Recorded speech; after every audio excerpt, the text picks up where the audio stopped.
I'm sorry you weren't able to save them. As am I. But I only have myself to blame. He was right, you see. The Silver Peak Consortium did intend to buy those bearers before I did.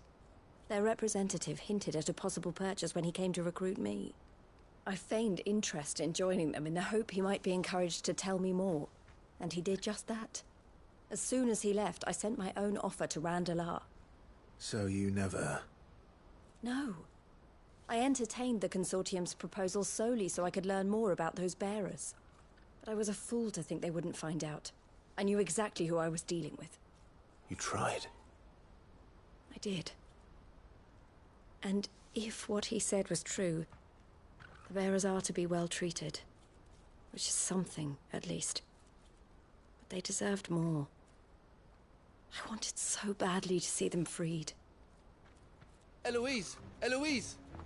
Word from Cashlock. The village is under attack. A pack of beasts have come down from the mountains, and there's a dragon at its head. Theo and the others are trying to hold them off as best they can, but the odds are against them. They need help, and fast. Theo! I'll go on ahead. Thank you, Clive. I'll gather some men and join you there. Just... make sure he's safe.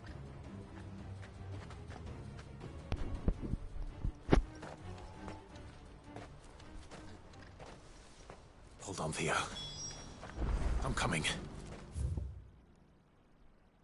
We can just take the shortcut over there.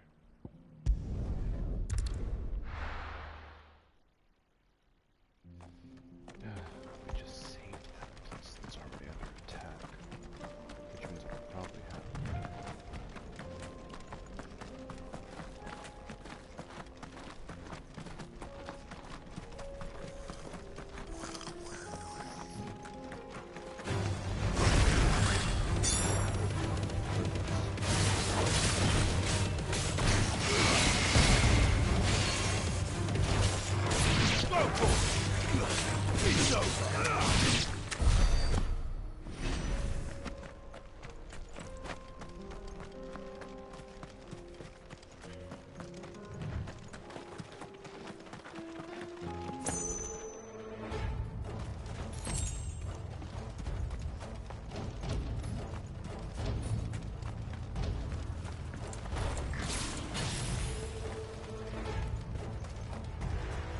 So where's the baddies? Where's Theodore? Upriver! He led the dragon that way to keep it from the village. But the whole area... We just have to pray he makes it out in one piece. I can do better than that. Torgal, with me.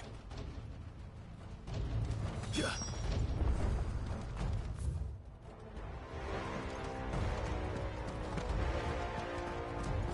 Can't use ambrosia. Which means that it's going to go fight there or just a there.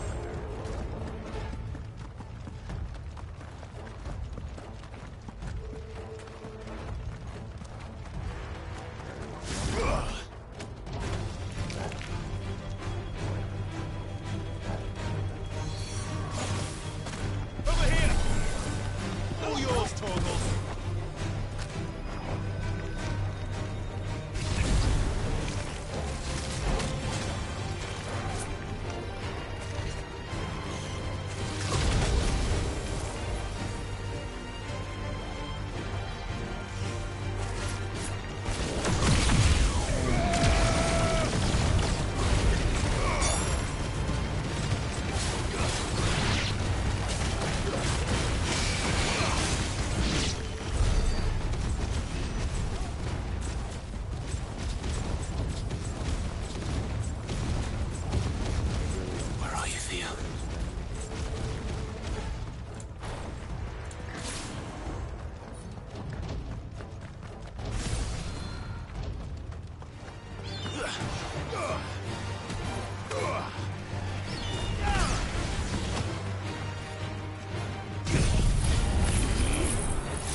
creatures have already turned.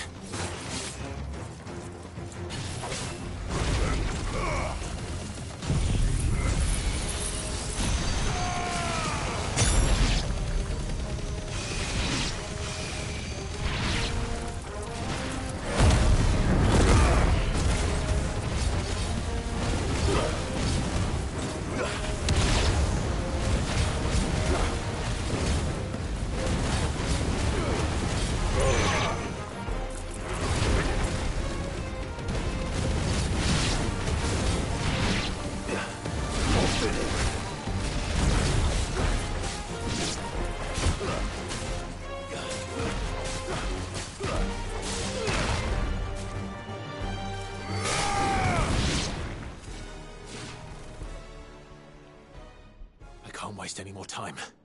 I need to find Theodore before that dragon does.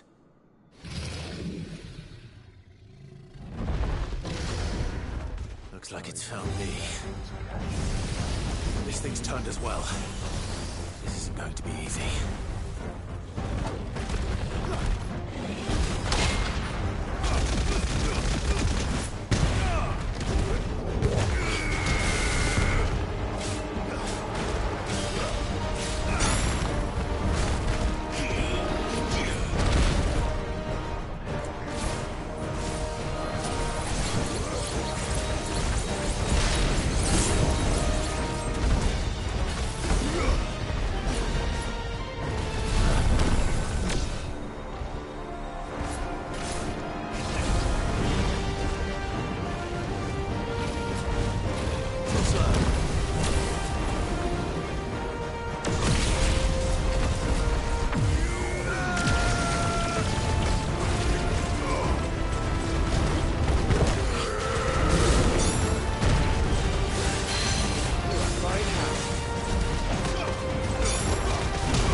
Theodore, you had me worried for...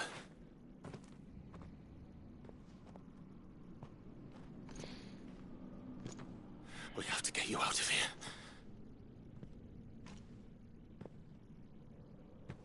I think it might be a little too late for that. Bearer or no, there's only so much ether a man can take, and that Drake just wouldn't let me leave. You have my thanks, Cid, for finishing what I could not. For keeping Elle's dream. Theodore!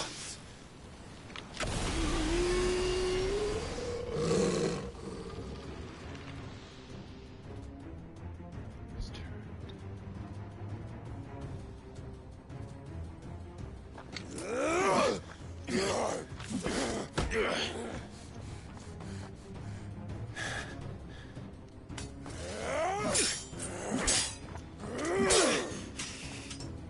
Don't make me do this. Stop it, Theo! Stop!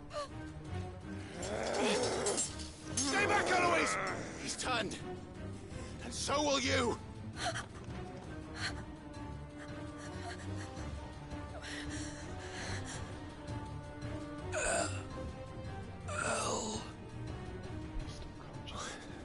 Theodore.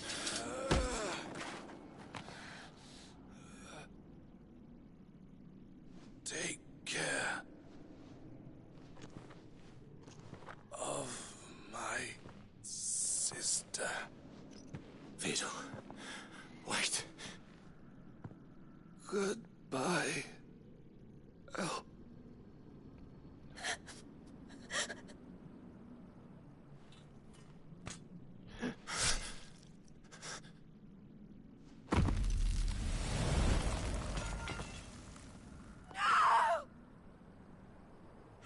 Theo! Theo!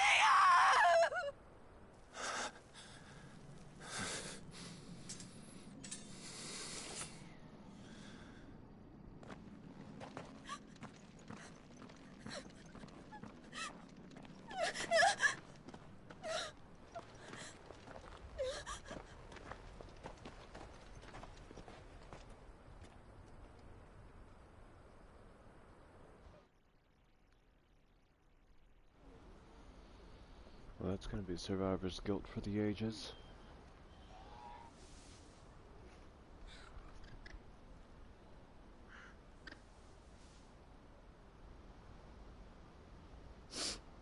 Thank you, Clive. I think I'll be all right now. That was true bravery he showed. Leading the dragon away from the village like that. His first instinct was always to protect people. To put others' well-being before his own. And now he's gone. Because I sent him to that place. Against his will. It wasn't against his will. He was ready to do whatever it took to show you he could stand on his own. So that you would finally be free to live your own life. To live my own life. He never could come to terms with the choice I made. What exactly happened? You once told me Theo was the first bearer you ever helped.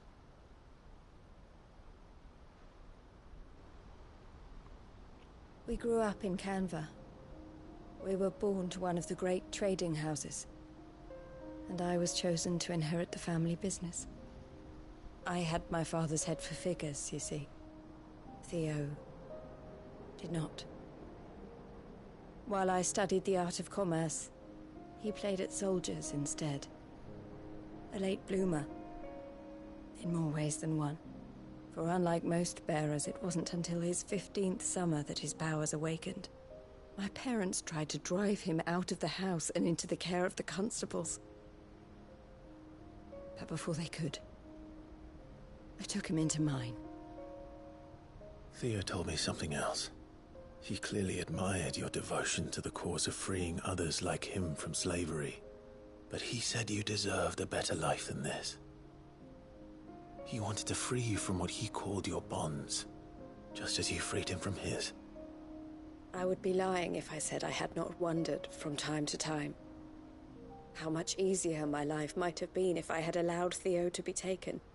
and devoted myself to the family business instead.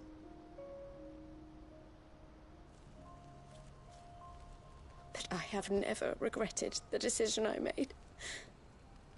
Being with my brother meant more to me than tradition or reputation. I only had to look at him to remind myself of that night and the choice I made, and the fact that I would make the same choice again in a heartbeat.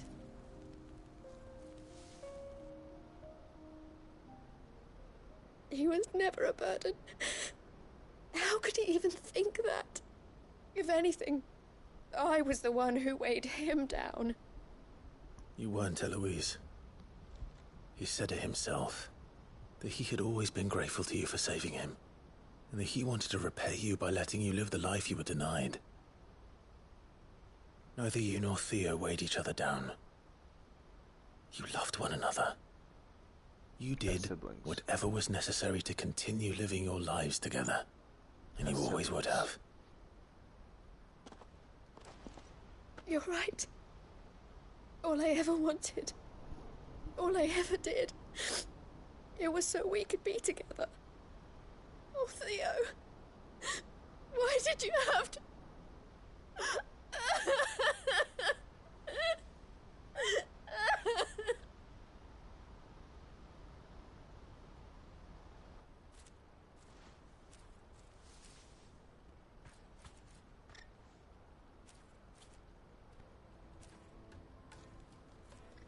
I know Theo wanted me to move on, but I'm staying here at the Crimson Caravans to continue our work.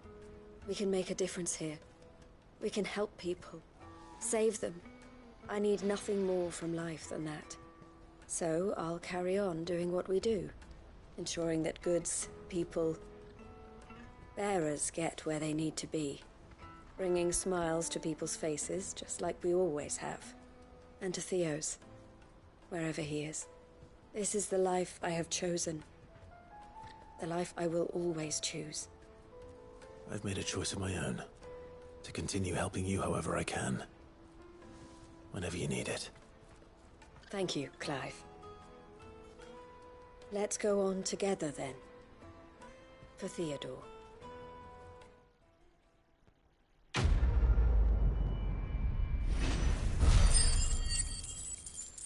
Not all of these side quests are as gut-wrenching, but this one really does take a bit of a cake, doesn't it?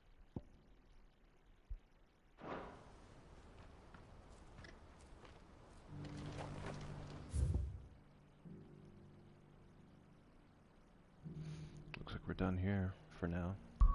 We'll probably have a bounty to come and recollect after, but the good news is we're done with the basic parts. Let's try finding another area to work with.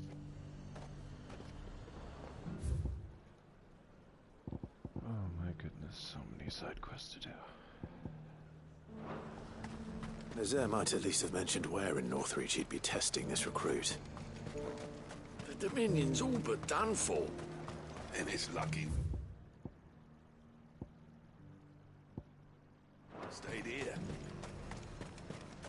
Sell anything today? As much as you, I'll wager.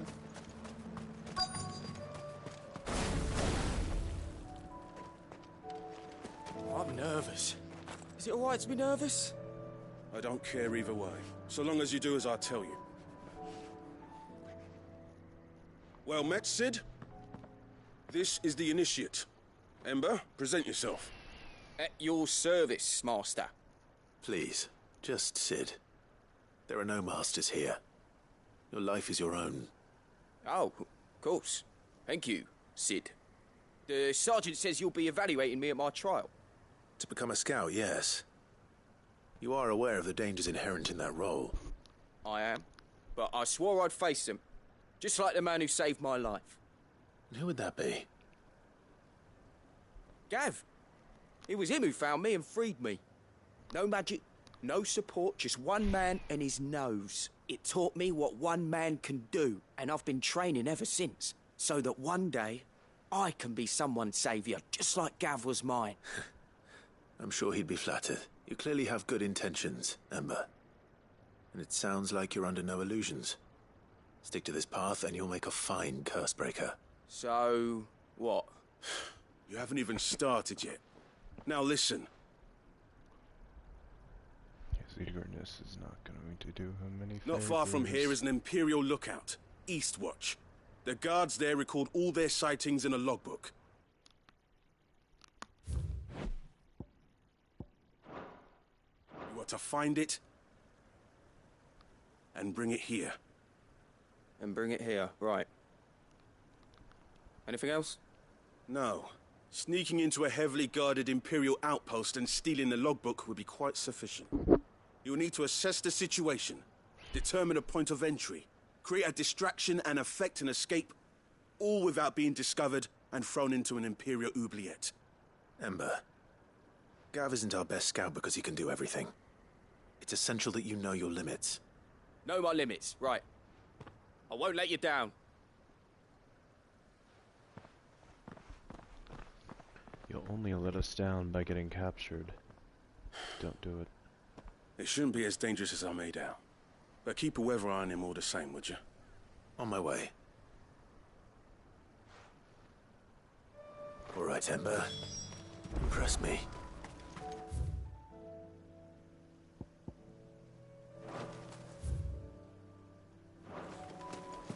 Ember should be able to take me the path. That's better. Guess we're all ready.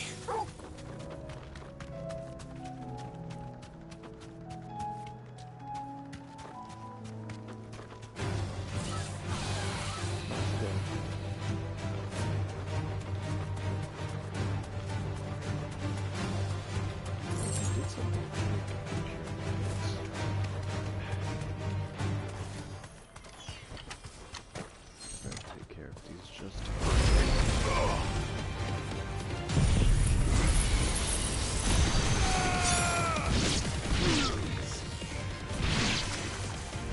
There's the path.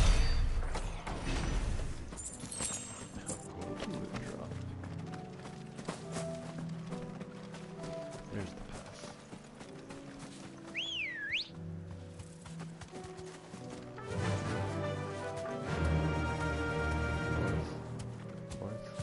There. Run like the wind.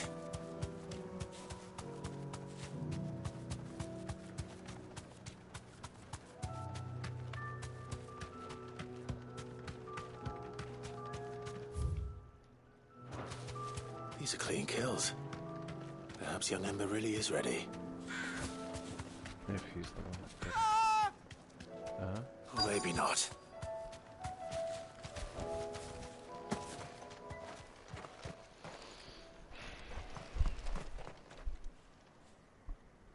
Damn it. Ember, draw your sword! I can't! Then run! If you want him, you'll have to go through me.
Ember, are you...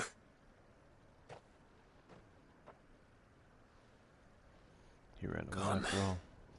Of course. Scouts really are a rare breed.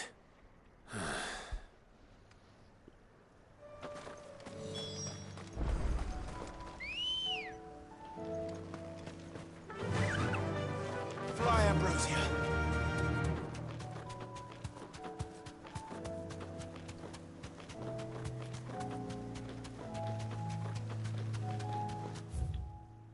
We just fast travel.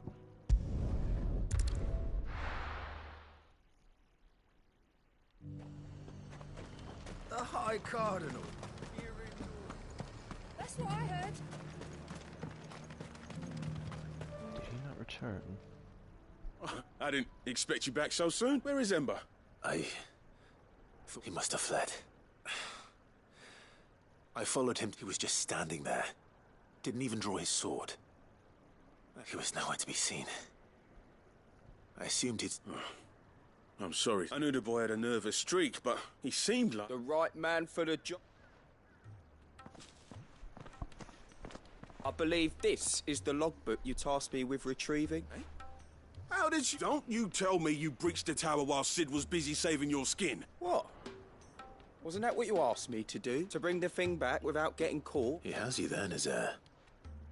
And he did it all on his own. But Sid, he... He did what he thought was best. And now I have to decide whether I agree. Of course. We'll await your evaluation back at the hideout. Don't you leave my sight.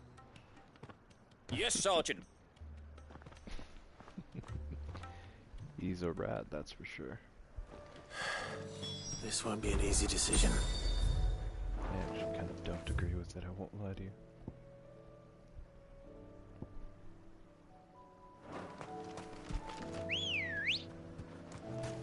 Let's go. We still got a lot. Run like the wind.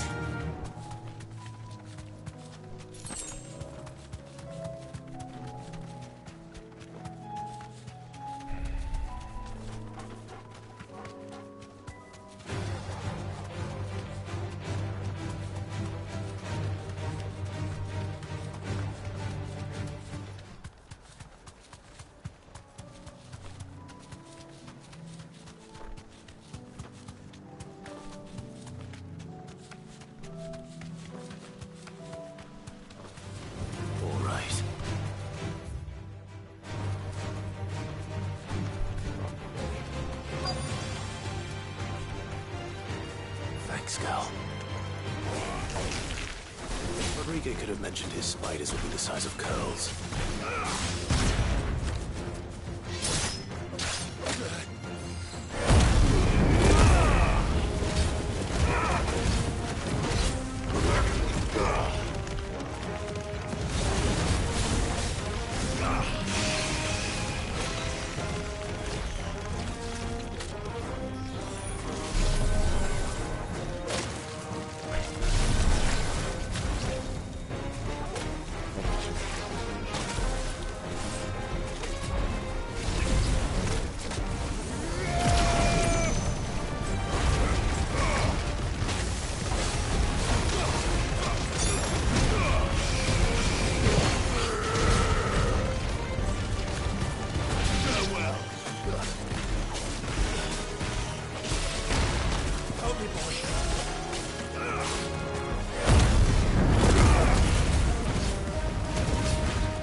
Hopefully one will be enough.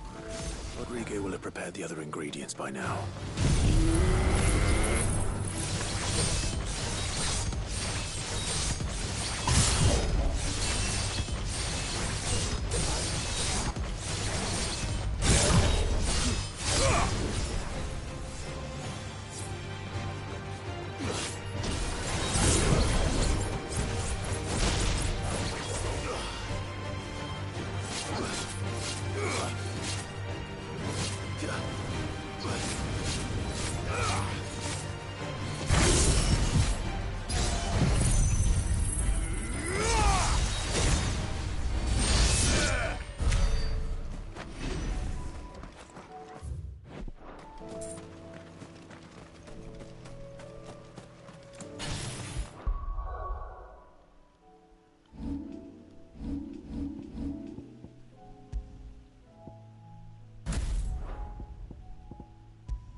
Iron gear is nice, but Heaven's flower, or Heaven's cloud, is much more efficient. Let's meet a bunch of people all at once.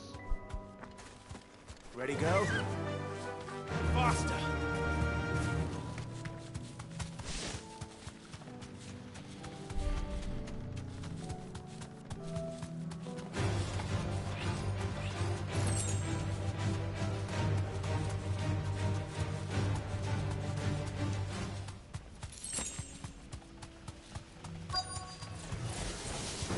Straight home now.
Two down, one to go.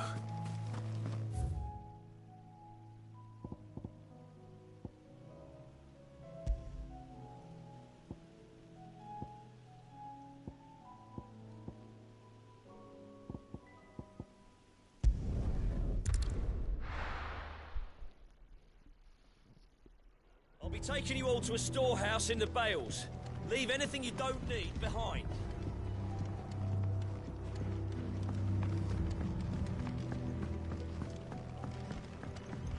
You know what you have to do.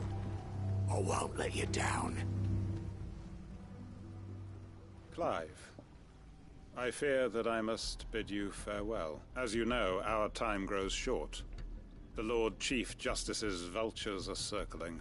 Before we part, I want you to know that, though I may not always have been your most vocal ally, I trust you, as I trusted your predecessor. Thank you. I appreciate the sentiment, and I understand more than anyone how you feel.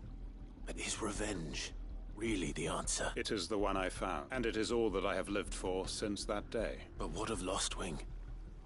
Everything you've built. I built Lostwing to achieve this aim. Once it is done, the village will have served its purpose. My comrades and I are sure of our cause, and we shall fight to the last, come what may. But there are those among us who cannot fight.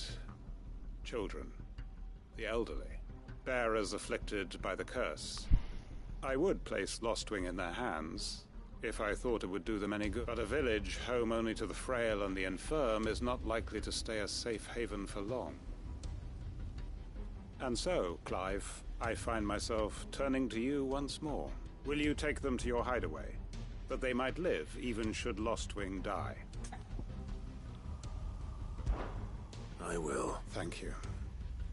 I will not have it said that I did not see to the well-being of those who rallied to my cause. The people I speak of have withdrawn to Gotan's Bales, away from danger in case the Black Shields strike. Understood.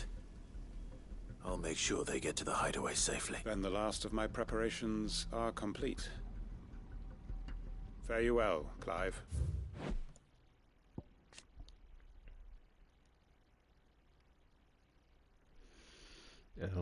A settlement located in central Sanbreque. It had fallen almost entirely into ruin after new roads bypassed it.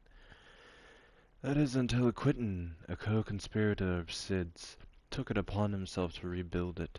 His chief aim in doing so was to amass enough manpower to take revenge on the Lord Chief Justice of Sanbreque. And he found no shortage of others who had suffered at the man's hands, willing to join him.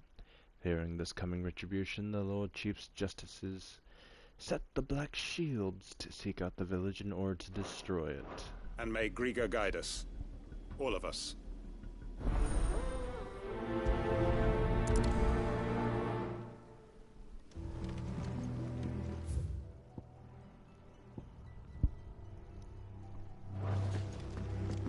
To Gotan's bales, then, and quickly, before anyone else finds them.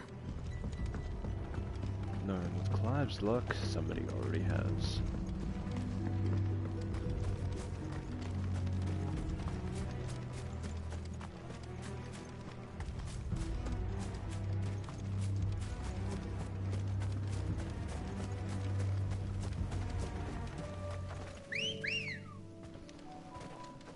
Come and blow. Run like the wind.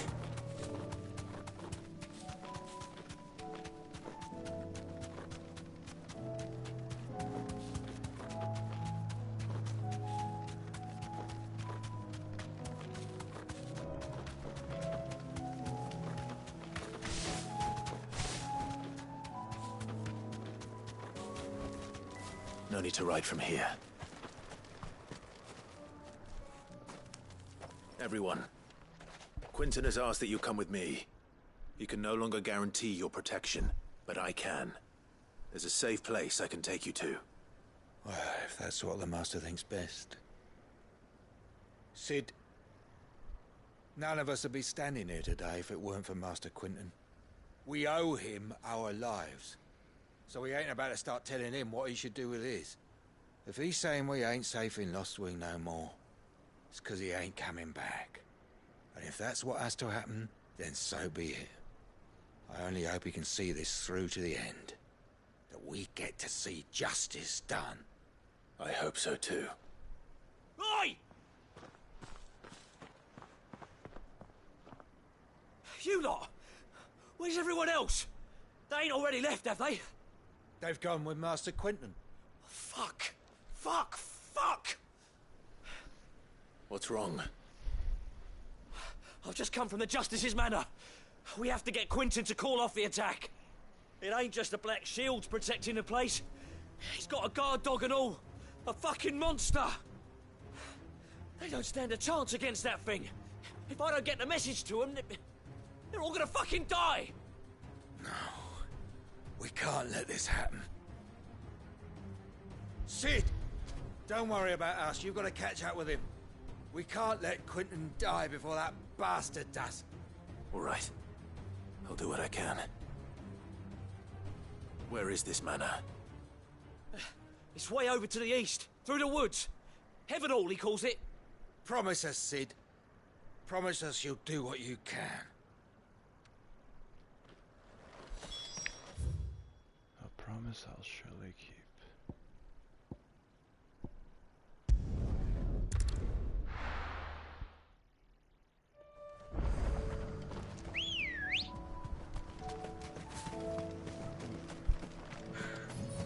That doesn't look like fun.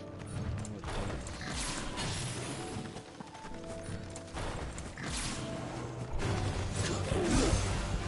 does.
use Ifrit's flames to heal myself.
Good girl.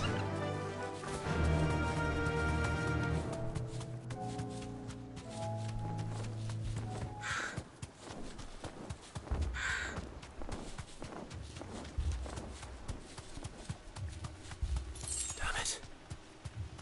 Don't tell me I'm too late.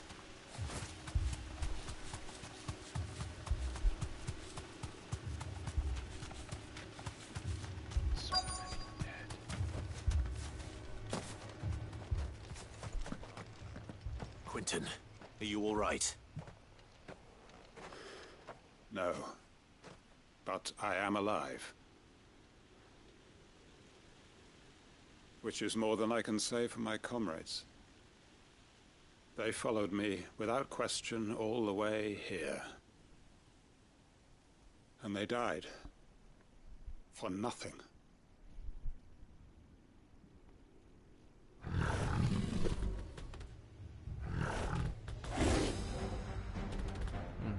This must be the guard dog. Quentin. I'll hold it off. You go. But... your comrades didn't die for nothing. They died for you. Don't let their sacrifice be in vain. I won't. Come on, then. You're no guard dog. You're just a rabid beast that needs to be put down.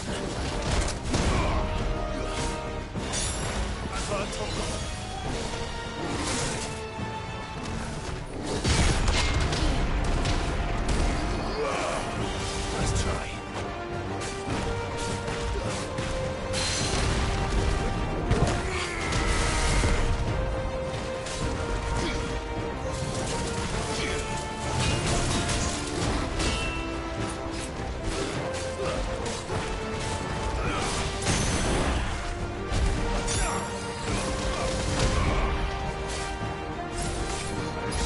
Just for you.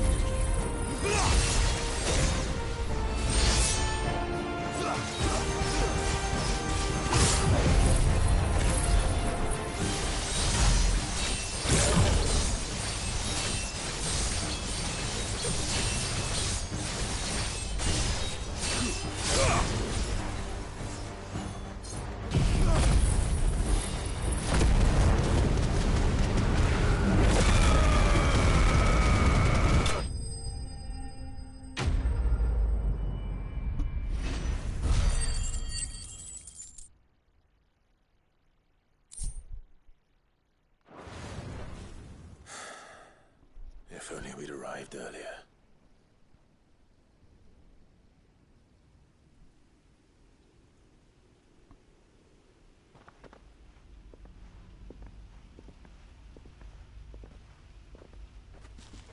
Is it over?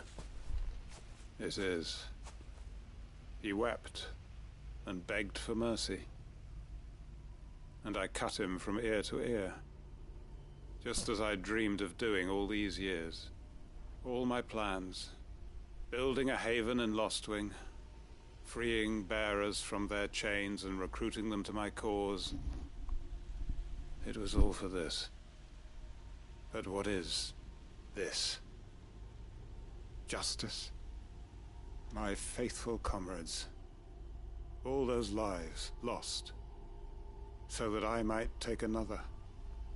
Quentin. Master Quentin! Oh, thank Grieger you're safe. You're alive. And so are you. I'm so sorry. I tried to warn you about that thing. And I hate to say it, but there's more bad news. It's Lostwing. It's been flooded. What?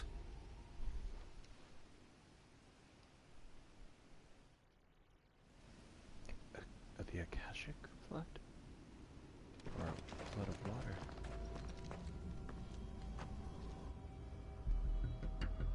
Akashic.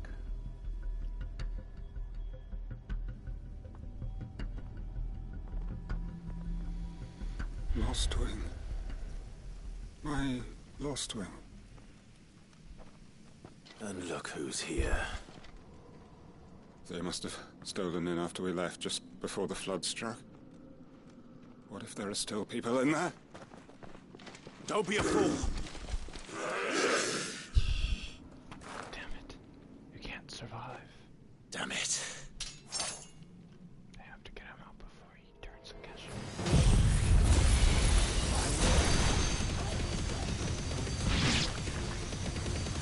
Quentin's not going to last long in here. Come on, Torgal. We need to make this quick.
I need to find Quentin.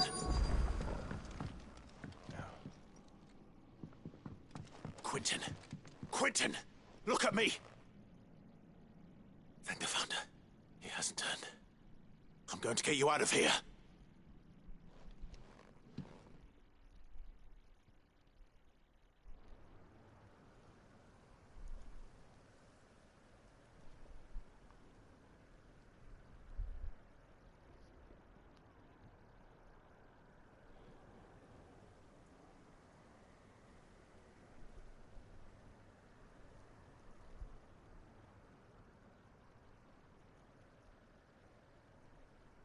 Welcome back to the land of the living. Is Lostwing? The flood has filled the valley. I see. Then all is at an end. A strange way to achieve one's life's ambition. No, Master Quentin. Save your strength. Why?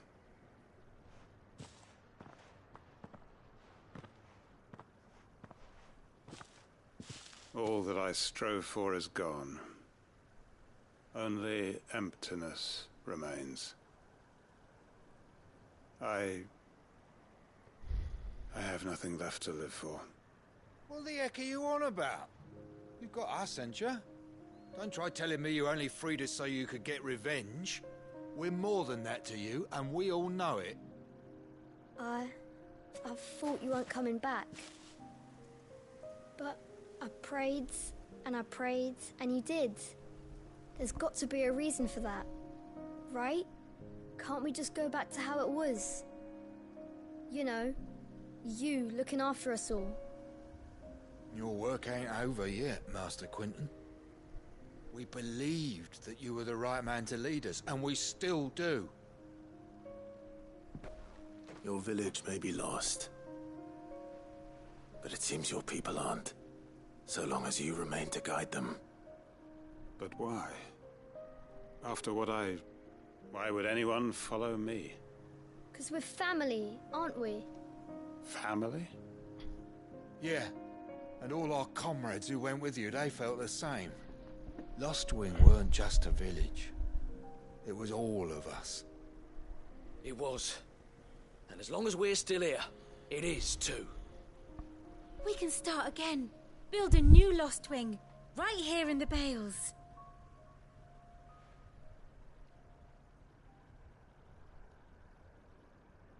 A fresh start. One life ends, and another begins. Why, just a village. We could build towns. A nation, even. What's to stop us? That's the Master Quentin we know. Please. I am nobody's master. Quentin will suffice. After all, we are family.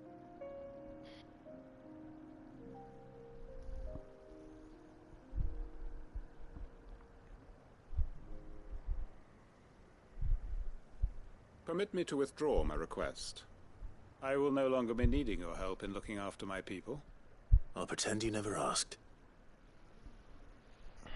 But you must be rewarded for your efforts on our behalf.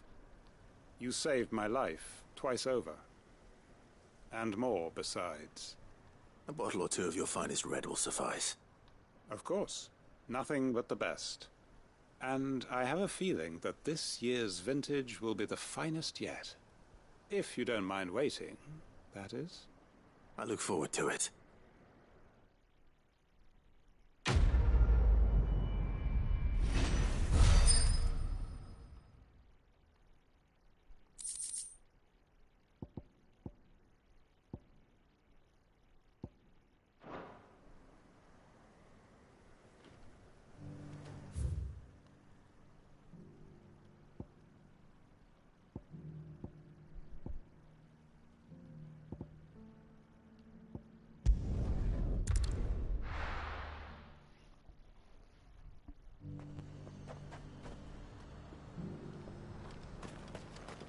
The Dominion's all but done for. Then it's lucky we stayed here. Was that shouting I heard from the barracks?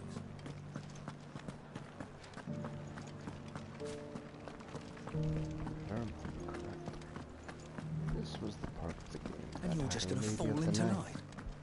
What else can I do? I don't trust this Duke. If we're not careful, we'll undo all the Dane's hard work. Oh, Clive. My wards and I may soon be without a home. What's happened? The High Cardinal has descended from his lofty throne. The High Cardinal? Leader of the Council of Elders. Second only to his Radiance at the head of the Imperial government. Not that any of those things still exist. Now he goes by his noble title. The Duke of Oriflamme. And what does he want with Northreach? He wants to transform it into a military stronghold, a foundation upon which to build a new Sanbreque. He's already secured the support of the various army remnants. with promises that they shall be afforded the respect they deserve in his empire. One built on the confiscated property of the people. He would rob the populace to pay for it. Believe me, I have used every means of persuasion to discourage him from this folly. But for whatever reason, he will not listen to me. What does Captain Philippe make of this? When the town was under attack, it was him the soldiers rallied around. Couldn't he use that influence again? How? By speaking out against one of the most powerful men in Sanbreque. A man whose stated aim is to revive the empire Philippe's comrades swore to serve, and to improve the soldiers' lot within it. The captain can offer them a regular supply of gruel, and an occasional trip to the Vale to help them forget the terrors they face each day. The Duke offers them a vision of strength and safety. No. Any attempt to incite mutiny would cost Philippe the support of his men, if it did not cost him his life. But given the mood around town, mutiny may yet be unavoidable. The people have little appetite for further deprivation, least of all when it serves only to elevate others. And who could blame them? Clive, would you appeal to the Duke on my behalf? For your services to Northreach, you have the respect of the soldiers, and they will take you to His Eminence if you ask them. And unlike Philippe, no bonds of loyalty prevent you from speaking your mind to the man. Well, will you try? You could hardly fare any worse than I did. I'll see what I can do. Thank you, Clive. Tell me then, where will I find this Duke of Oriflamme? In the garrison? Overseeing the troops, yes. All right. Wish me luck.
I may have met this Duke before, at the Remembrance Ceremony.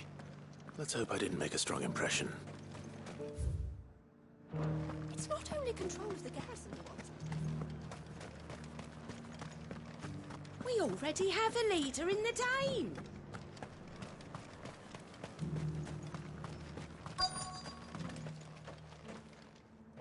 Halt! Oh, sorry about that. You're the dame's man, aren't you? You got some business with the captain? No, actually. With the Duke. I was hoping I might be able to speak with him. We're under orders not to let any civilians pass. But you should be all right. His Eminence has heard all about you and your heroics. Wait here. I'll go and ask.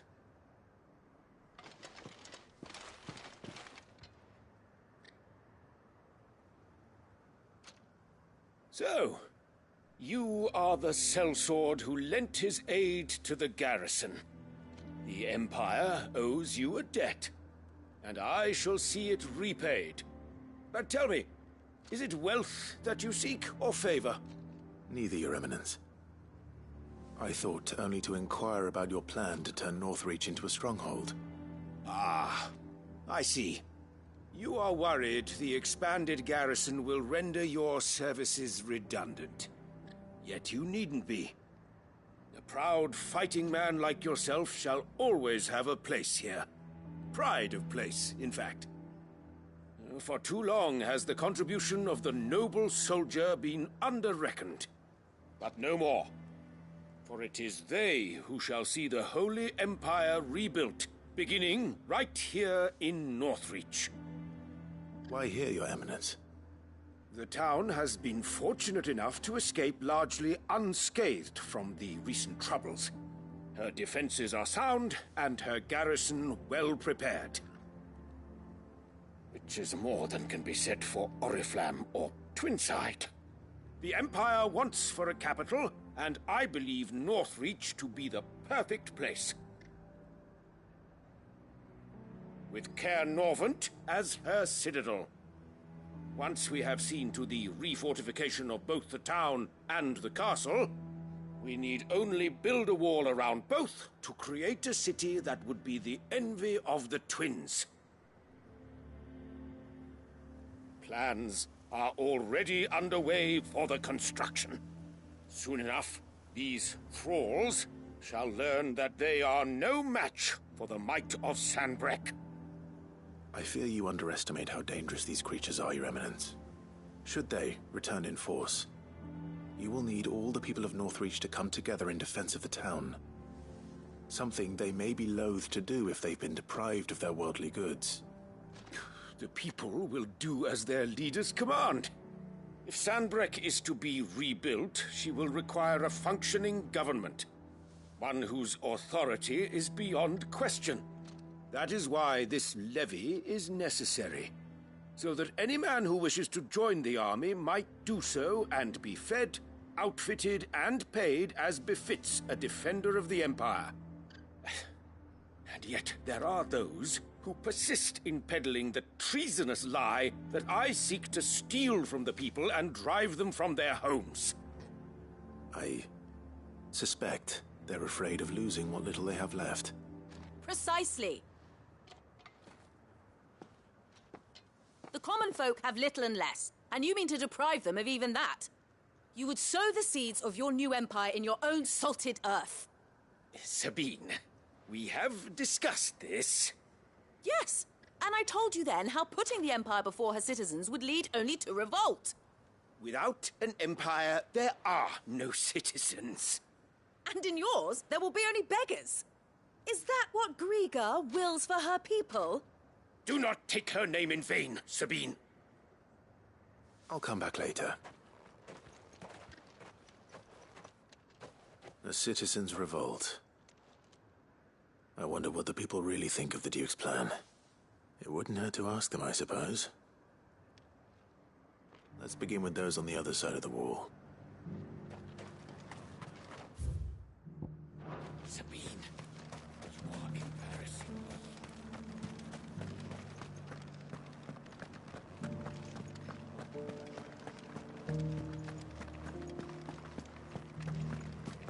Do you think he was the only one who survived?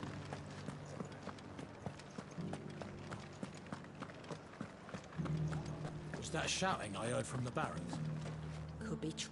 All right there. What is it you're after, sir? Just your opinion, actually. I wondered what you thought of the Duke of Oriflamme.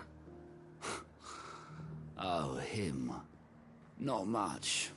None. It's thanks to nobles like him that we had to set up shop this side of the wall in the first place.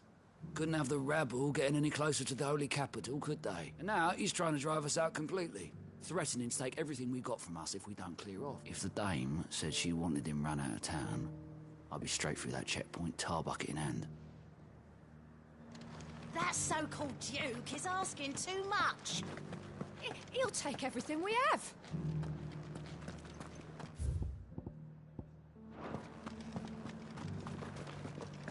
Half of what comes in is barely fit for pressing, let alone eating. garrison salvaged what they could from Moore, but that grain won't. A question. What do you think of the Duke of Oriflamme? Don't get me started. You build a life for yourself somewhere, earning for some noble to turn up and tell you got to hand it all over to him. If he thinks his name and his chains give him the right to empty our purses, he's in for a rude awakening. We'll do whatever it takes to keep what's ours. Whatever it takes.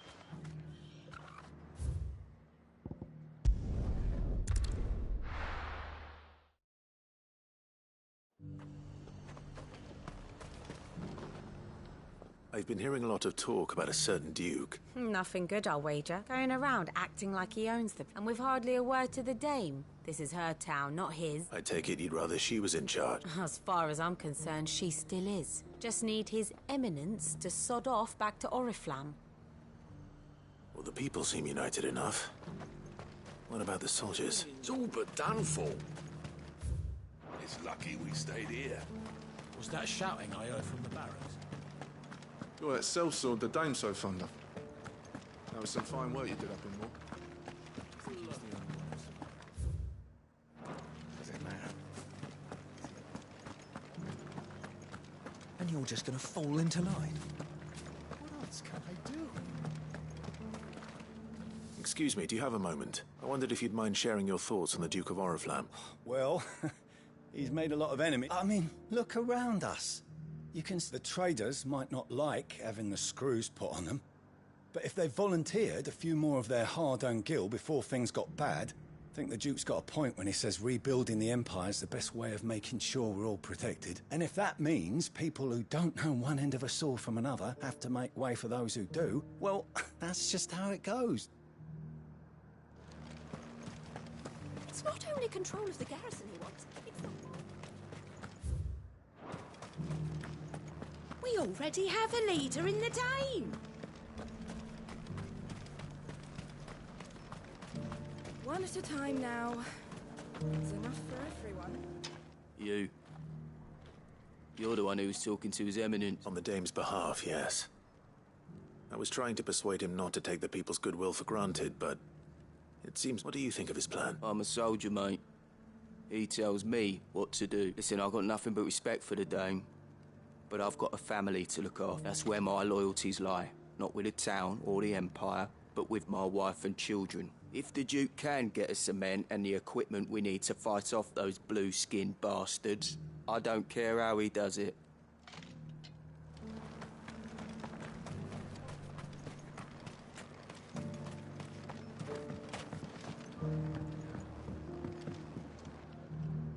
I hear the Duke of Oriflamme plans to turn this town into some sort of fortress. Do you think that's a good idea? It's not for me to say. All I know is that unless the Emperor orders me otherwise, His Eminence's word is law. Look, no one likes all these taxes and tariffs, but empires don't come for free. Once Sanbreque is back on her feet, we'll all reap the benefits. Let's see what Philippe makes of all this. Sabine, you are embarrassing me. You're embarrassing yourself.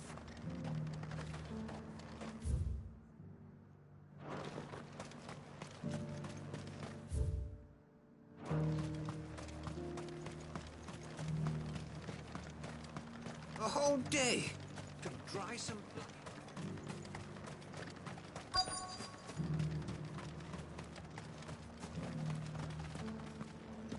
Welcome back. Wraiths give you any trouble? None worth mentioning. Captain, do you have a moment? For you? Certainly. Clive, wasn't it? Thank you for last time. How can I help you? I wanted to ask you about the Duke of Oriflamme. Do you intend to go along with his plan? But to tell you the truth, I'm in two minds. It's my sworn duty as a captain of the Imperial Army to obey his orders. But I can't say I agree with him. Philippe, I remember you saying that you became a soldier to protect the people you loved. The Dame included. That's right, I did. Well, she doesn't agree with the Duke's orders either. She thinks they could tear Northreach apart.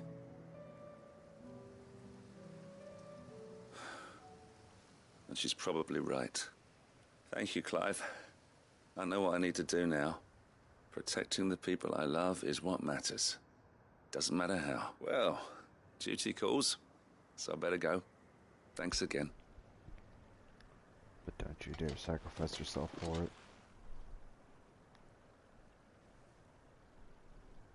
It seems Philippe wants to do the right thing at least. I expect Isabel will be pleased to hear that, if nothing else.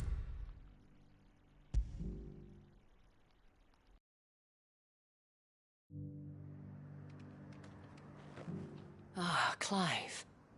How did you fare? Were you able to speak with the Duke? I was.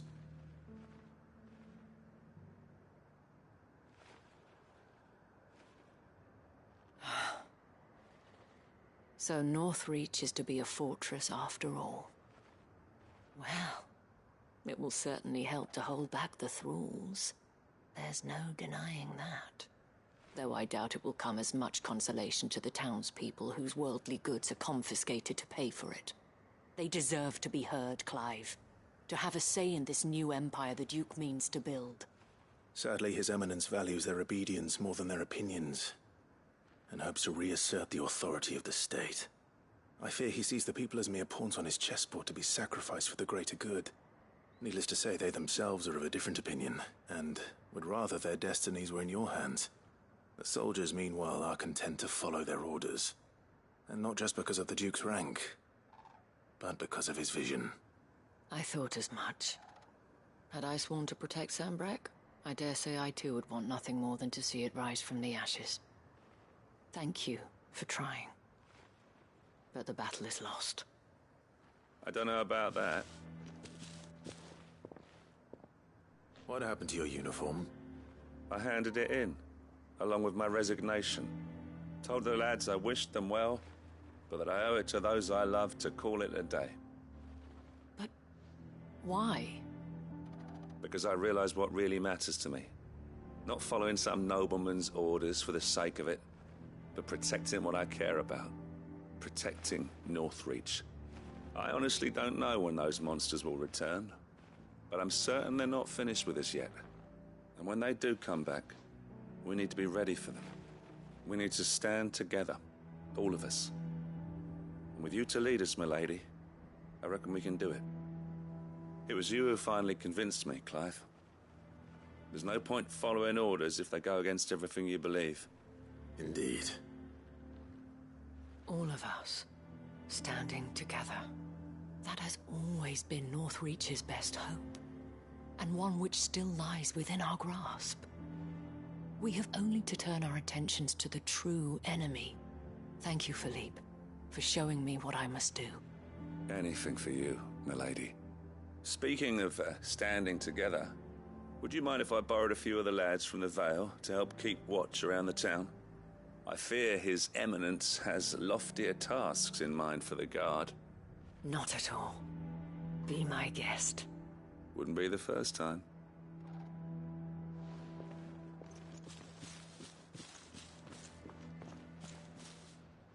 There may be hope for Northreach yet. Especially with men like you and Philippe to champion our cause. I, for my part, shall continue to work upon the Duke, in the stubborn belief that I might still tempt him into joining hands. But I suspect I shall have to call upon your aid again. Until then, Clive. Until then?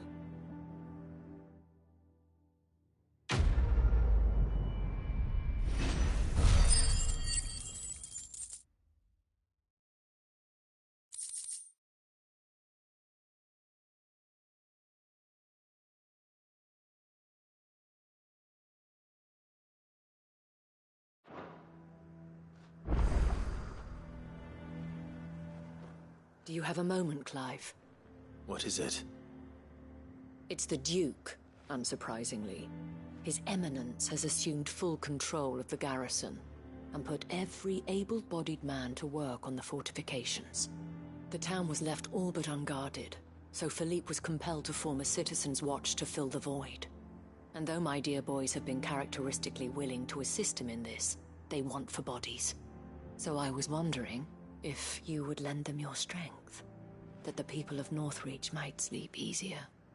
if only for a few nights. Of course. Whatever you need. Thank you, Clive. What would I do without you? Philippe told me he had men stationed at... Where can I find the mistress of this establishment? Here, my lady. To whom do I have the pleasure of speaking? My name is Sabine, and it is my displeasure to be the daughter of the Duke of Oriflamme, who I understand is causing you and your town no small amount of trouble.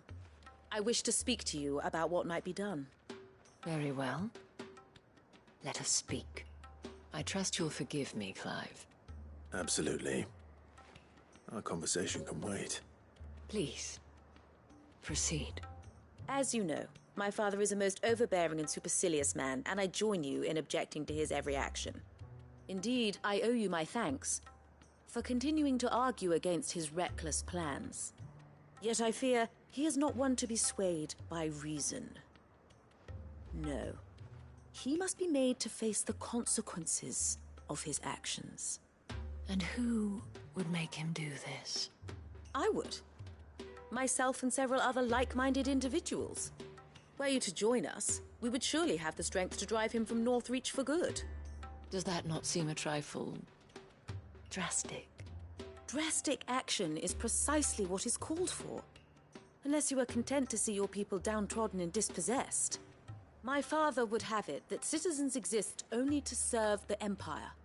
That they should be forced to make every sacrifice to ensure her revival. But he is wrong. It is not the people who must serve the Empire, but the Empire who must serve her people. He's always been like this. Scornful of the opinions of anyone he judged beneath him. But he cannot be allowed to ride roughshod over the common folk any longer. We must fight him.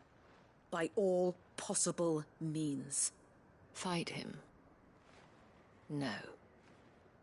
My purpose is to quell the tension in Northreach, not to stoke it.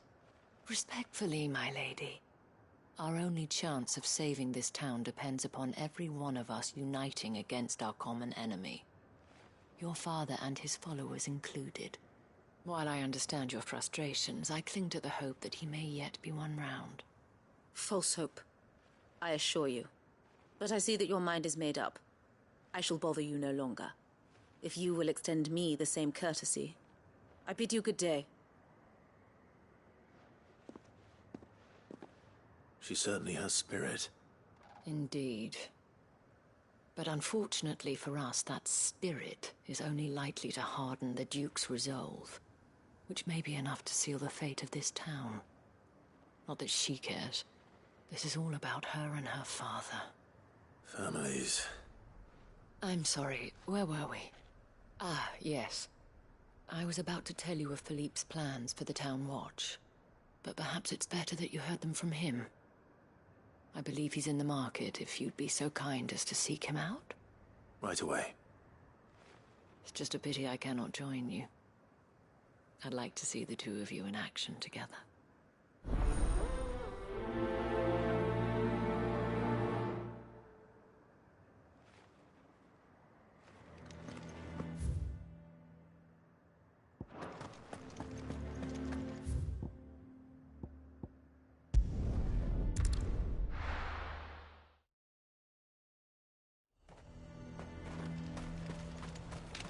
He'd have our coin, our stock and our stores, and we're just supposed to hang the old... So you are content to abandon the... Please, I beseech you. If you are a true son of Northreach, you must fight to defend your home. That's exactly what I am doing, milady. Or trying to, at least. The land is crawling with fiends. Even when our true enemy is hiding in the garrison. Fine. You're not the only able, but thank you so much for your...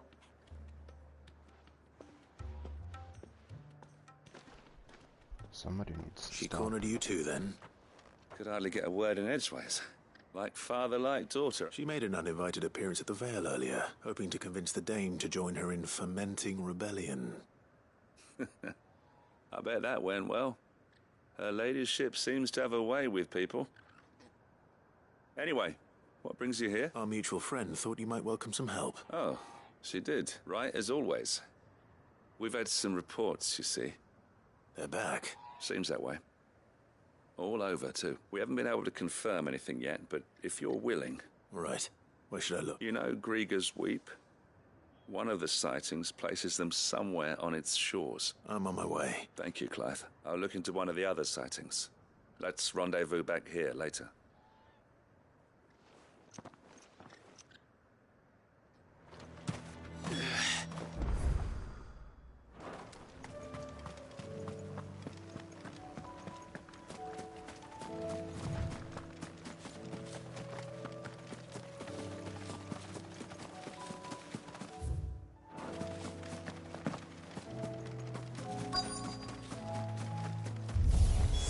Damn it.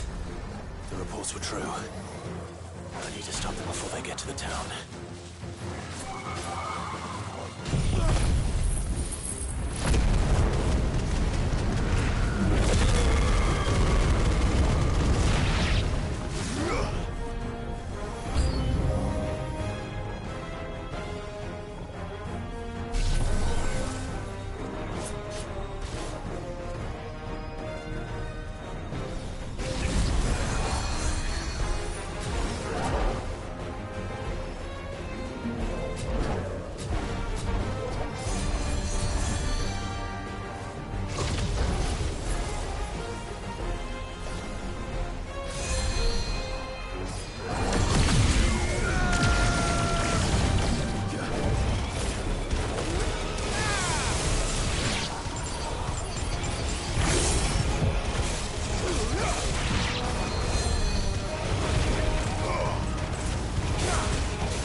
Call that a test, Ultima? Clive, it's me. Are you all right? I am. But it seems I dispatched the few that I found, though. Well, that's something, I suppose. But what were they doing south of town?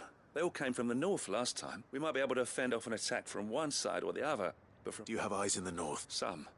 I should probably go and have a look. You head back to Northreach. I want you there just in case war breaks out while I'm away. What do you mean? Her ladyship's been busy working her magic on the townspeople, stirring up ill feeling towards her father. She'll have her marching on the barracks if... What? I'll do what I can to calm things down. Be careful out there. Don't worry, I'm not like you. One sniff of those things and I'm running back to town screaming blue murder.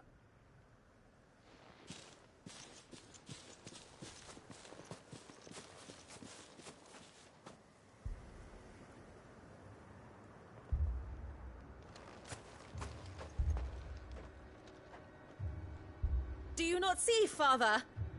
The people of Northreach have given enough, and only a fool would ask for more. Listen to me, Sabine. Where would our people be without their country, hmm? The Empire is their sword and their shield. It is she that ensures they can live without fear. And now she teeters on the brink. Without their sword, how will the people fight? Without their shield, how will they protect their kin? Can the unarmed stand against the advancing hordes? No. But there is yet hope. A new shield, a new sword. A new empire. We can rebuild Sanbreque, just as Great Griga wills it. Perhaps we could, Father. But we don't want to. Not if it is built on the broken backs of the people. Please, let us not quarrel in the street. You must see that no good will come of this. Our fight is not with each other, but with the threat that draws ever closer to our gates. A threat that your sword has yet to rid us of, Your Eminence. You will hold your tongue, whore! You may have filled my daughter's head with your heresy, but I will not be corrupted. Corrupted? Your daughter's opinions are her own, as you would know if you had ever deigned to listen to her. At least I hope they are your opinions, and not posturing born of a family feud. Northreach deserves better than that. Northreach deserves better than you, Carla. Yes, I know who you are. The slut of Twinside who bedded a Branded.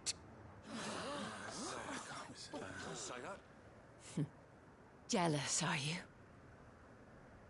That a woman might choose a bearer over a pious man of Griga. Clive! I met a swarm of thralls coming south from Oriflamme. Hundreds of them. Too many to count. No. Work on the fortifications has scarcely begun. We will retreat to Caer Norvent and there make our stand. Did you hear me? That was an order! While this is but a heartfelt plea, let us make our stand here and protect our homes. Protect those that we love. Together, for Northreach!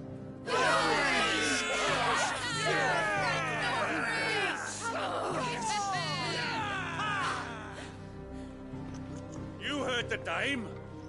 What are we waiting for? Pikemen to the gates. Archers to the roofs. Quickly, come on!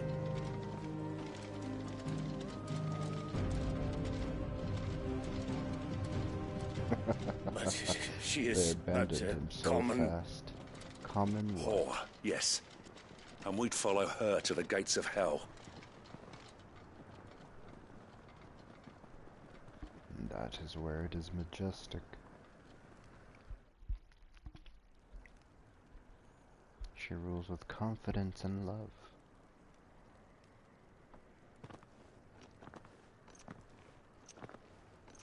Not greed. The men had their orders, and they look like following them. I got them spaced out at regular intervals. Whichever direction the thralls strike from. Thank you, Philippe. Rest assured the people will play their part. The herbalist has donated her stock of medicines. Should any of your men be injured, take them to the Vale. We'll see. Thank you, milady. I'll play my part too. You still won for numbers. Unlike the enemy, I only hope I can go some way to evening the odds. Philippe, can I leave the south in your hands? I doubt the thralls by the lake were the last of their number. Of course. I'll lead a party down that way so we don't get taken by surprise. What about you? I'll make my way up the road to Oriflamme. I've fought a few of these things. And while I can't promise to hold them all back, I should be able to thin the herd. All right. Thank you. Both of you. You can thank us when it's over. Till then, madame.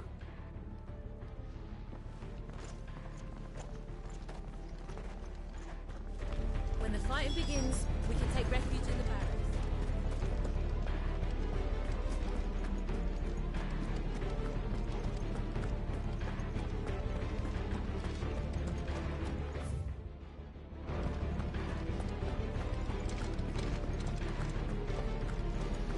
Well, let's get this show on the road. Should be an easy culling. Make those fields.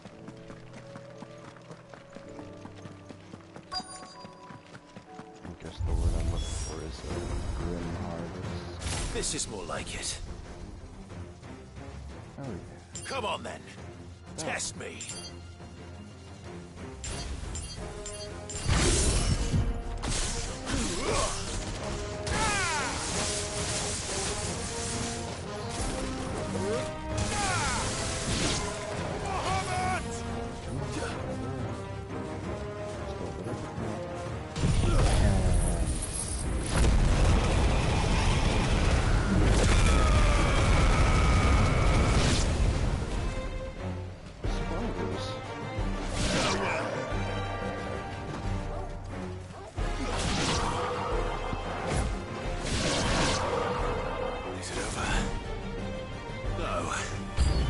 It's only just begun.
That looks to be the last of them.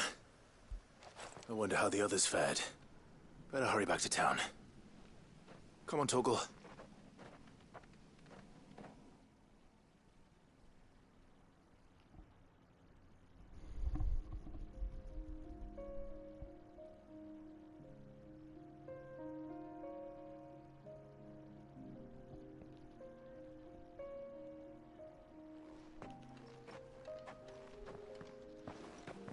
Clive, it's good to see you. And you. The road to Oriflamme is clear. How did you and your men fare? Well, we ended up fighting for our lives down by the lake. Took a few nicks, but nothing the girls of the Vale can't put right. Glad to hear it. Well, it seems we've survived. For the time being, at least. I thank you both for answering the call. You were right. And I was wrong. About everything. I had thought that the only way to unite the people was under the banner of Empire. That without a strong hand to guide them, they would drift apart.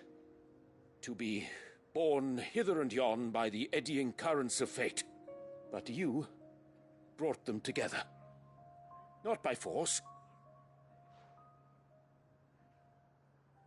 nor by the exercise of goddess-given authority, but by simply being one of them. By knowing what they feel, because you feel it yourself. Our purpose was ever the same, Your Eminence. You were merely distracted by a loftier vision of empire and glory, while our eyes beheld matters closer to home. You have the right of it again. As did you, Sabine. His Radiance said it himself. Sanbreque is naught without her citizens.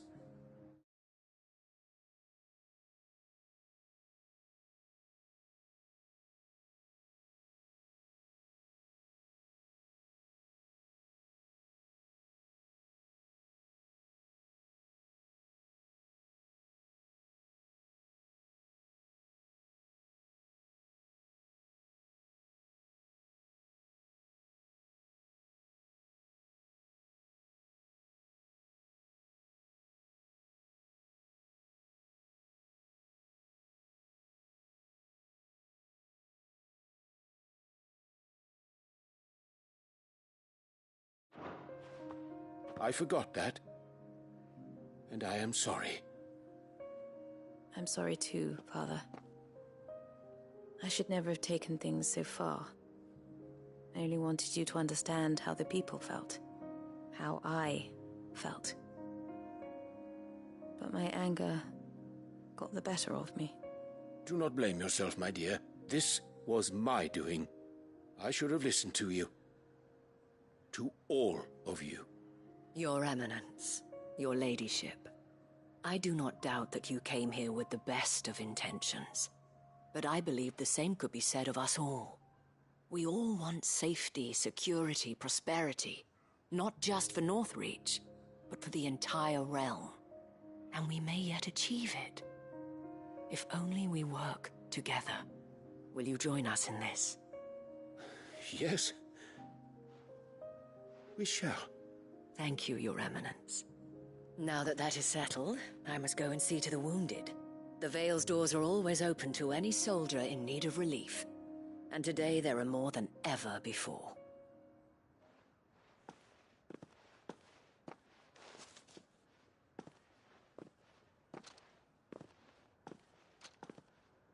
Madame Isabel is a rare soul indeed. In these dark times, I see that it is not men like me who should lead the realm, but women like her. You're right. If only I'd listened to her when I had the chance. Forgive me for saying so, milady, but you still do. The Dame said it herself. We can turn things around. We just have to work together. And that goes for you, too. You're one of us now. One of you? Well said, Captain. Let this be a new beginning. Not only for Sanbreque, but for us. Well, since there's nothing more to be done here, I should see if Isabel needs any help moving the wounded.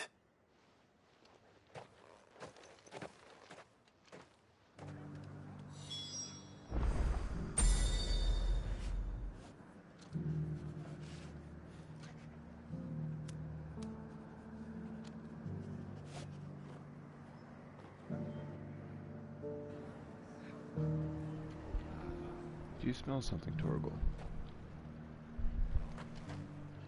Nah, you're just on guard. Fetch! Good.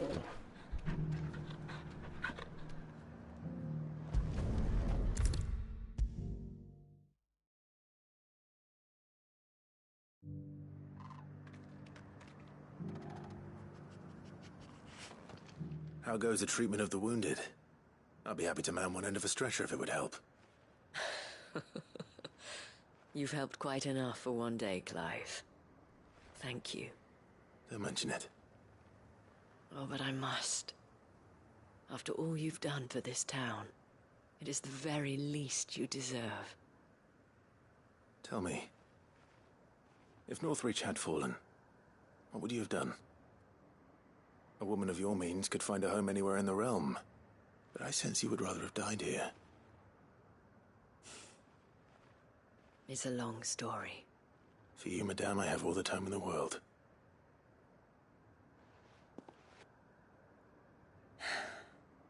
Very well. Long ago, I had a life in the Crystalline Dominion. I was Carla then, courtesan to the nobility. So sought after was I that it was only they who could afford my time. Alas, those halcyon days were not to last. For naive as I was, I fell in love with a bearer. He was my master's guard, the gentlest man I have ever known. After they discovered us together, he was whipped bloody and forbidden from ever looking at me again. And so we fled. Not that we had anywhere to flee to. We wandered, aimless and starving, half dreading, half praying that the next day would be our last. Until we found ourselves here, in Northreach. It was the Vale that took us in, that fed us, clothed us, and healed our hurts. Those that could be healed, at least. My love was already too far gone. He passed away. He did. Not long after we arrived. But at least we were able to share a few moments of peace before the end. It was the greatest gift I have ever received. But the generosity of this town and her people did not end there. The men and women of the Vale supported me through my grief. Shared in it, though I was still a stranger to them. They treated me like a sister. And so I swore that I would always do the same. That I would return the kindness that Northreach showed me. That I would repay my debt to the Vale.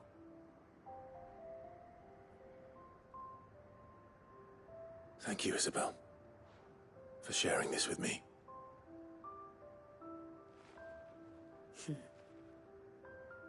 You're a lot like him, you know. Perhaps that is why I have such a soft spot for you. Never stop fighting, Clive. And I shan't either.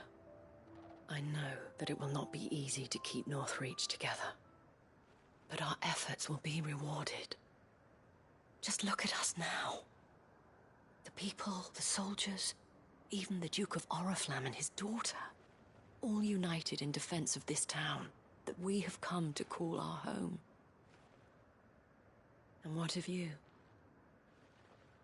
Can we count on your support too? Always.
The whole village has turned.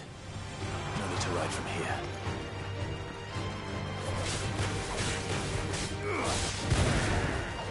Stay down!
That's all of them. Owain can uncross his toes now.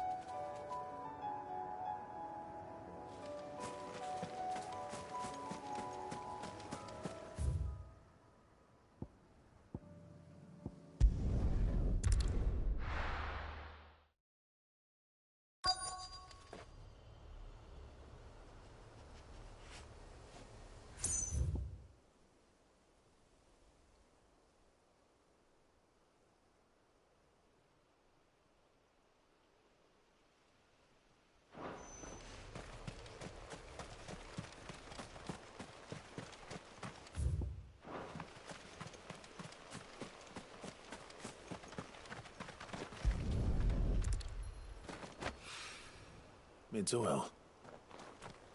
After what happened here, it's a miracle there was any left at all.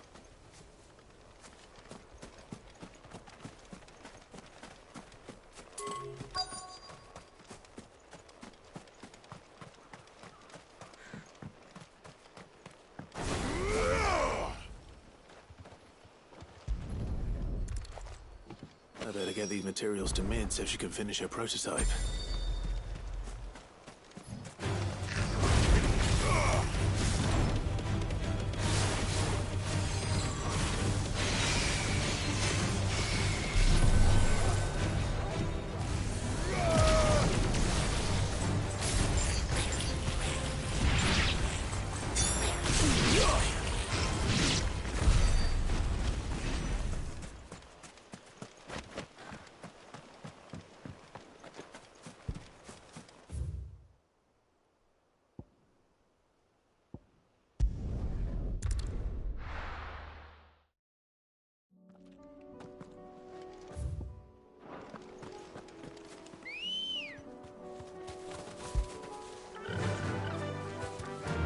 Run like the wind.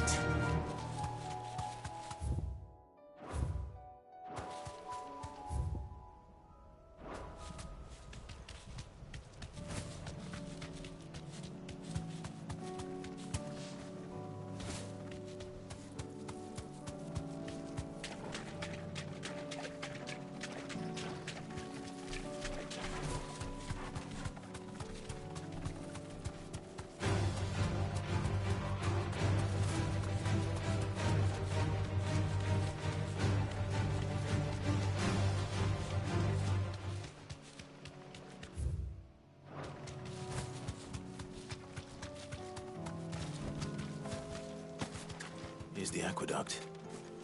Now to find our stonewort. Yote mentioned blood-red petals. Just my luck. I won't be picking anything till they're gone. There's only one thing for it.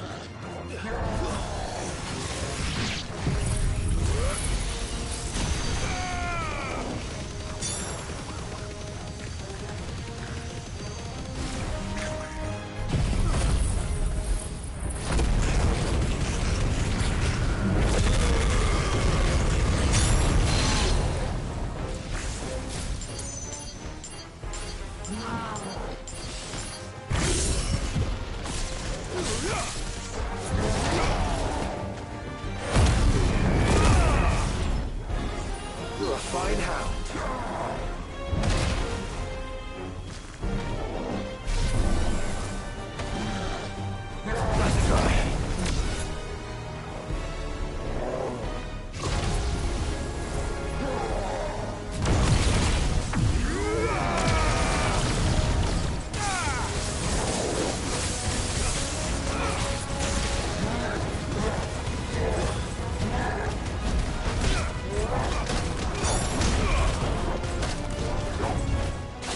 Let's try.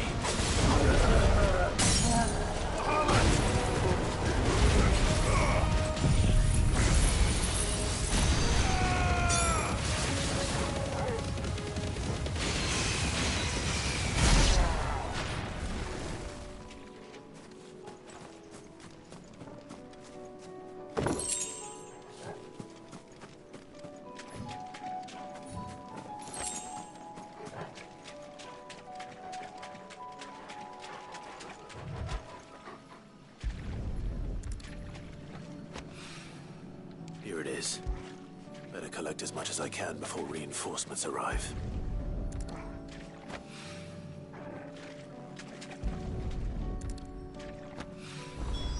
All right. That should do it.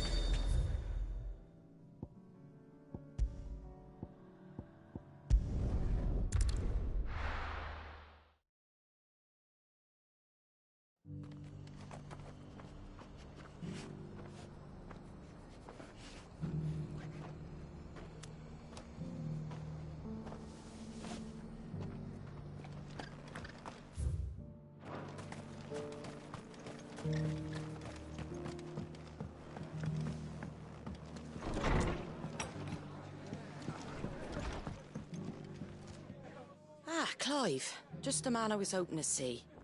Oh? And why is that? You remember how some of Sir Wade's guardians took up residence here after the Akashic attacked? Well, now the rest have come to join him. Seems their barracks in the Lazarus have been lost to an ether flood. Now, I don't mind having a few more brave boys around to keep them animals at bay. I ain't daft after all. But we ain't got nowhere for 'em to bed down. Poor buggers are having to make do with haylofts and chocobo pens. I'd build 'em a new barracks here if I could. But where would I put 'em? There just ain't enough room up here on the rock. Which leaves us in a bit of a pickle. The people we're counting on to keep us safe are living like beggars. I see. And it ain't just that lot. There's bears to think about too. There's been more and more of them turning up lately, coming from all over looking for safe haven. But there's only so many we can shelter with the room we've got. We can't keep cramming more and more people into less and less space. What we need is a new home for our new arrivals. And that's what I was hoping you might help me with. If it ain't too much of a burden, of course. It's no burden. Thank you, Clive. So, where were you thinking of making this new home? Well, I reckon we could do a lot worse than Eastpool. Eastpool. It's been a long time since I thought about that place. It was a tragedy, what happened. And if any of us could have done anything to stop it, we would have. But what's done is done. And those who lived there wouldn't have wanted the village they loved to be left in ruins. I suppose you're right. The blight might be pressing in, but I reckon it's got a good few years left in it yet. There's just one problem. A band of cutthroats have made it their den, and they don't seem like they'll be moving on in a hurry. Nasty bastards they are too. I've lost some good men to their raids. Would have sent someone to clear 'em out sooner if my boys didn't already have their hands full fending off the Akashic. But now we've got a few more Guardians of the Flame to call on.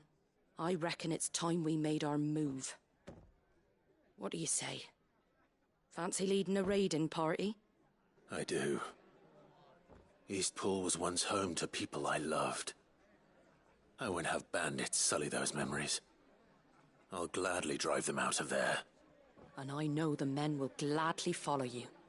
I've already shared a few thoughts with Sir Wade about how we might be able to win the place back. And I dare say he's got some ideas of his own too. Why don't you go and talk to him? Of course.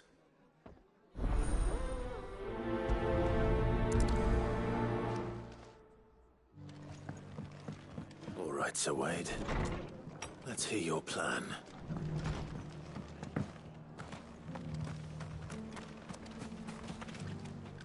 Sir Wade, it's good to see you well. And you, Lord Rosfield. And you. I spoke with Martha. She tells me you have plans to free Eastpool and make it your own. That's right, though it was mostly her idea. I rather fear my men have been treading on her toes somewhat since joining us, not to mention each other's. And then there are the bearers, men and women who found the courage to flee their masters and sought refuge here. We need somewhere to settle them, and I can think of worse places than Eastpool. As can I, which is why I agreed to help you win it back. That's very kind of you. I'd be most grateful if you would. With you beside us, we shall soon send that rabble. So, what? That thankfully there aren't too many of them. Fewer than a dozen at our last count, and rather less, thankfully. The road that leads there will more than likely still be crawling. A small force would suffice to clear the village, but if the Akashic were to follow them in, that force could end up trapped between a rock and a very hard place indeed. I'll head into Eastpool and deal with the bandits. You and the Guardians can stay outside the village and fend off any Akashic who can't make sure I'm not taken. I can't ask you to bear all that risk yourself, my lord. The Akashic are the bigger risk. Well, if you're sure, I shall summon my men at once. Shall I wait for you here? No need, my lord. You go on ahead. All right. We shall see you there. And may victory await our coming.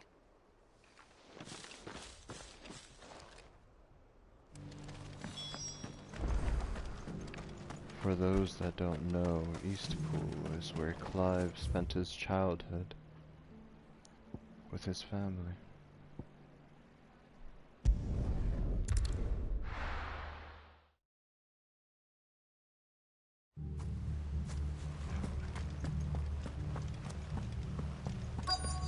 So it's no wonder he's more than eager to fight for it back.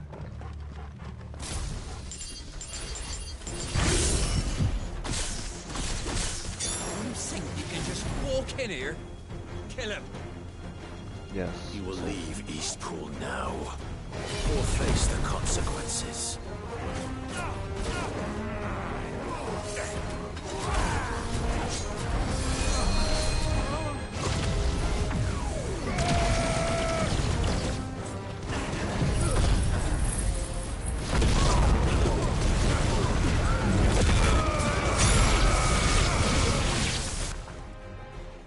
That's the end of that, then.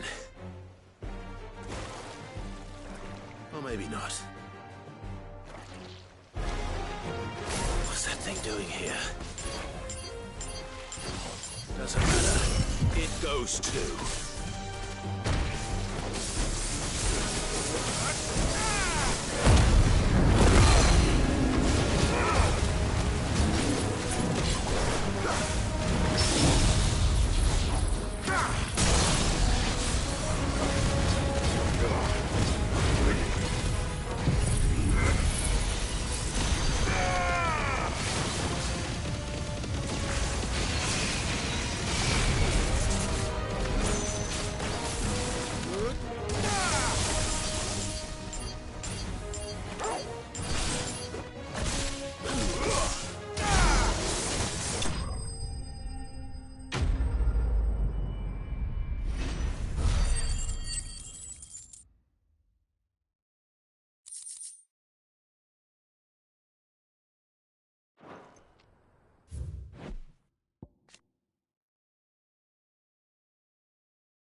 Any more surprises?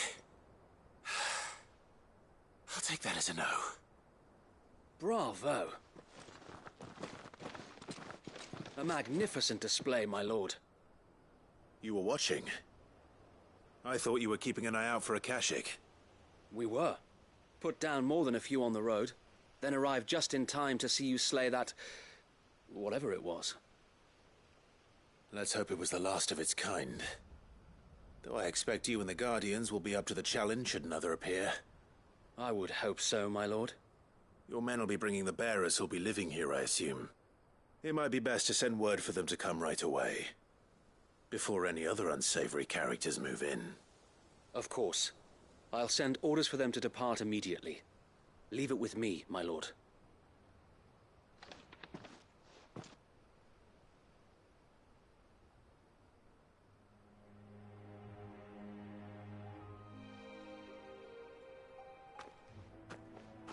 Home.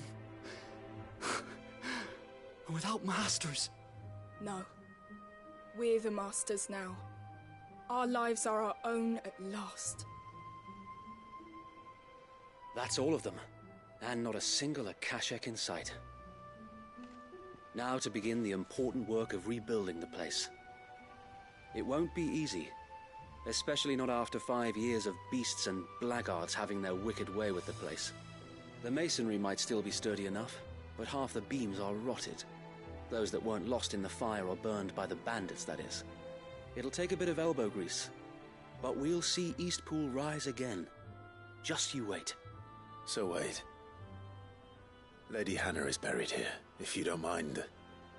I'd like Oscar to join the rebuilding efforts. Of course. I'll let Martha know that everyone arrived safely. If you need anything more, you have only to send a Stolas. And we will, my lord. Safe travels. Eastpool is in safe hands. Time to go and tell Martha the good news.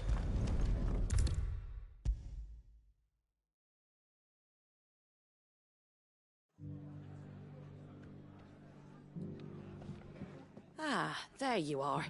All went well then. Sir Wade told me you got rid of the bandits while his lot kept an eye out. Nicely done. And what's all this about some shape-shifting nightmare showing up? On second thoughts, don't tell me. It'll only give me nightmares of me own. What matters is you did it, and now we can build our new village. I suppose it will be. What will you call it? What else? Eastpool. Sir Wade said it best. There's plenty bad happened to that place, but that don't undo the good that happened there. No need to throw the baby out with the bathwater. Did Wade say that? Well, something along those lines.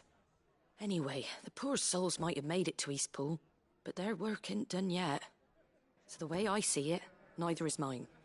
If it's food or lumber or strong backs they need, the rest is ready to provide it. Thank you, Martha.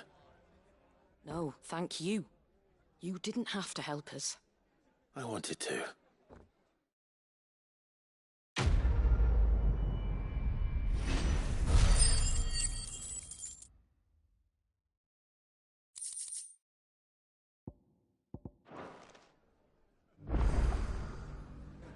Ah, Clive, I'd like you to take something to Sir Wade. Seeds for planting.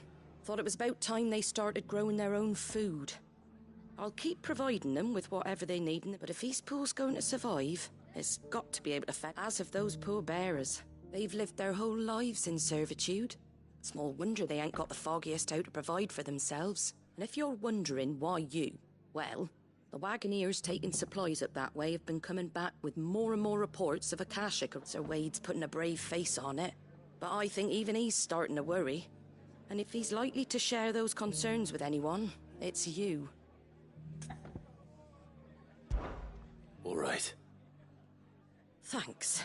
Wouldn't ask if I didn't have to. There. That should be enough to keep him in Ghazal Greens for a few years at least. Ghazal Greens? Not the most mouth-watering crop, I'll admit. But they're hardy, they grow fast, and they fill a hole. Better that than something that'll wither away at first frost. And chocobos love 'em too, which is no small thing. When I say all of us need to pull together to get Eastpool back on its feet, I mean all of us. They ain't exactly succulent, but cook 'em right and they're just about bearable. I'll take your word for it. Anyway, Sir Wade'll know what to do with them. And if he don't, well, I'll go up there and show him myself. I'm sure you will.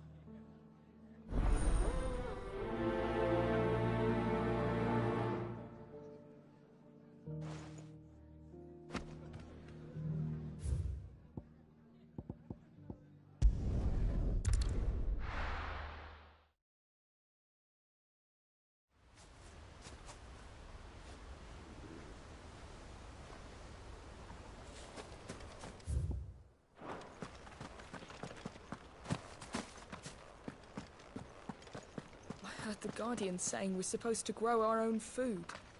The victuals Martha sends us are more than enough for me.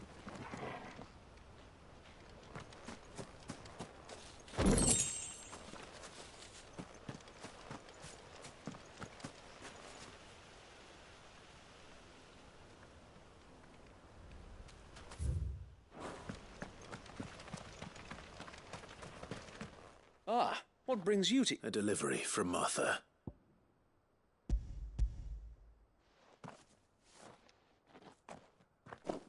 These are Ghazal green seeds. Martha's keen to cut the apron strings then, is she? I jest, of course.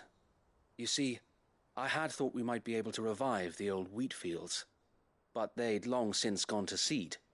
Only without the seeds. Martha was hoping he might be able to show the bearers how to plant and tend these, so that they'll be able to fend for themselves. That's not a bad idea. These bearers had only recently escaped their bonds before we brought them here. They know little of freedom, of providing for themselves and their loved ones. Unless we teach them how to live like free men, I fear that all we have achieved in bringing them here is to exchange one master for another. Not that myself and the Guardians have been the best example to them so far, subsisting almost entirely on Martha's charity as we do. It's about time we all started to provide for ourselves, bearers and Guardians alike. Unfortunately, We've been a little too busy of late to focus on much besides bolstering our defenses. There have been alarming reports of... The Horde is closing in. They're coming, Sir Wade. All of them. Damn it all. I thought we'd have more time. Gather the men in the square. Send to the rest for reinforcements. Yes, Sir Wade. The Horde. Akashek, a veritable legion of them. They've been seen prowling around the northern reaches for a while now. We don't have the numbers to hold back a swarm that size. I had hoped to build a perimeter wall so that myself and the Guardians might be able to defend the village, but... Now you're out of time. Precisely. If reinforcements from the rest arrive before they do, we may just scrape through, but I fear that's rather an enormous if. What if you could call on reinforcements from Eastpool? You mean the bearers? We brought them here so they might live. So wait. You said you lack men to defend the village. Though they may not be trained soldiers like your Guardians, what help they are able to offer could still prove the difference between victory and defeat. You're right, my lord. I will appeal to them.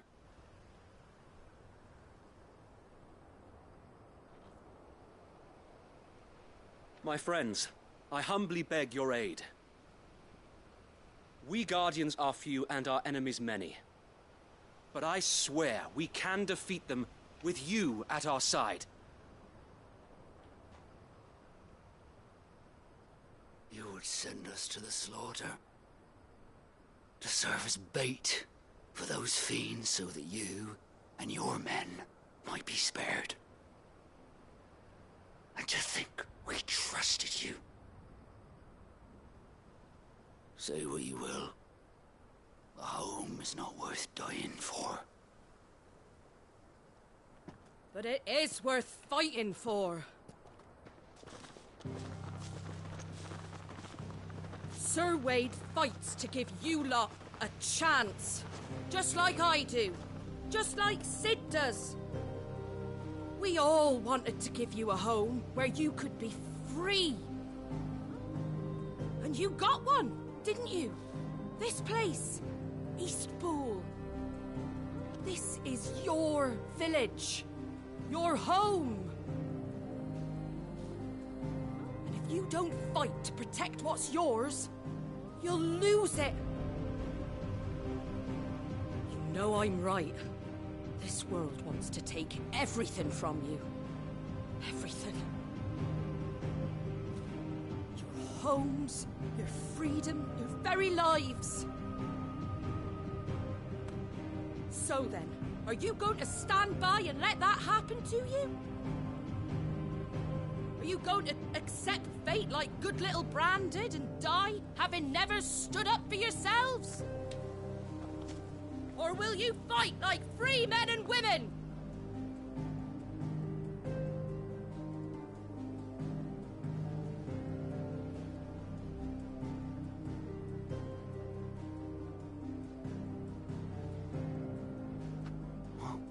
What are you doing? All right.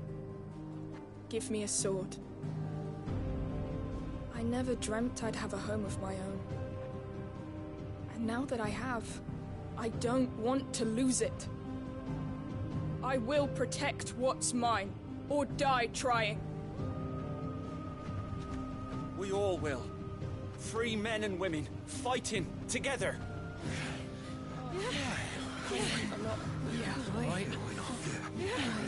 For Eastpool! For Eastpool!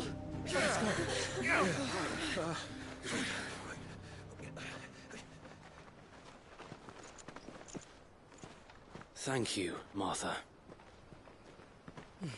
Don't mention it.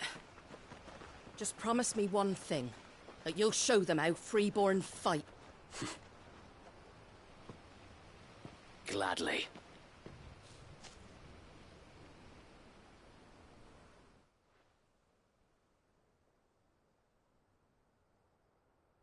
Well, if it was numbers you were lacking, you certainly won't be now. Thanks to you. Me? Oh, I just love the sound of my own voice. Lord Rosfield, my lady, we're ready. So what's the plan of action? We'll divide our forces into several small detachments. each made up of guardians, bearers, and guards from the rest. These will position themselves at strategic points around the village. Upon engaging with the Akashic, each detachment will keep the creatures occupied as best they can, steadily retreating all the while. You're going to lure them into the village? I am. We will have neither the time nor the resources to treat the wounded, so injuries must be avoided at all costs. Instead, we will focus purely on defense at first. By coordinating our withdrawal through the use of messengers drawn from among the bearers, we will aim to have the swarm converge at a point of our choosing. With luck, that point will be the village square, the perfect place for our most able warriors to surround them and fall upon them, and for you and I to finish them off. A sound plan, but one that'll require a leader with a cool head and strong nerves to coordinate the retreat. I'd say you have both in abundance, Sir Wade, but you'll be needed. Please, leave the last of the fighting to me. Ha! And let you have all the glory. Sir Wade! They're here! Then you know what you must do. We work together, everyone playing their part, each shielding the other that no man might fall, that Eastpool might live on. For Rosaria! For Rosaria! We've no time to argue, my lord. I'll do as you ask. And I will do as you ask. Suppose we'd better do our bit too, then, eh? Right you are, Martha.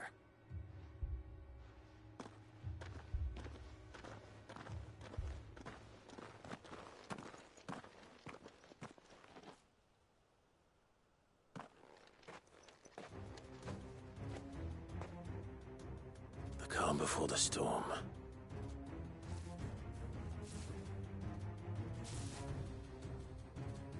And here it comes.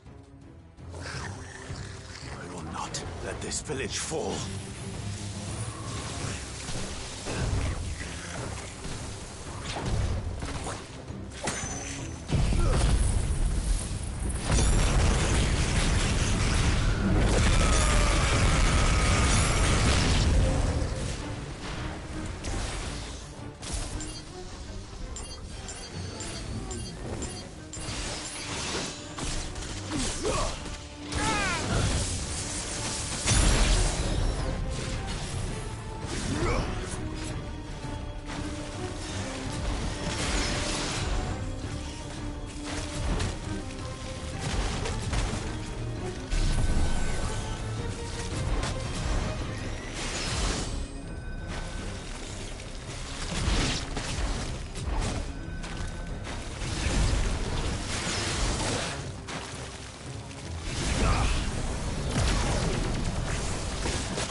Finished.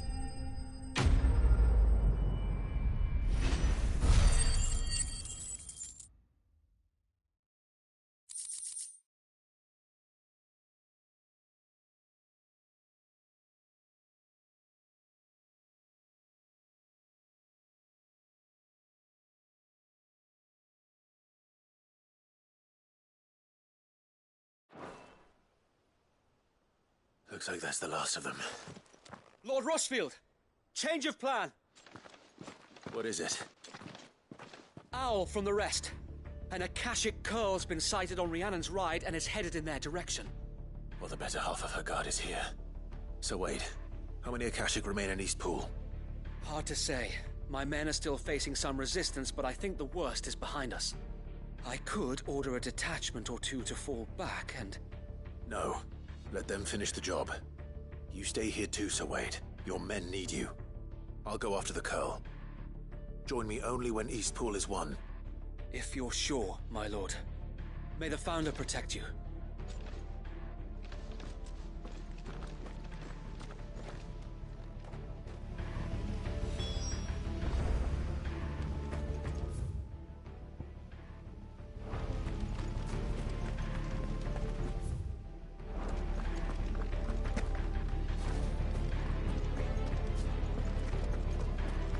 Next one's mine. I might not know what... Ambrosia won't help me here. Ready, go?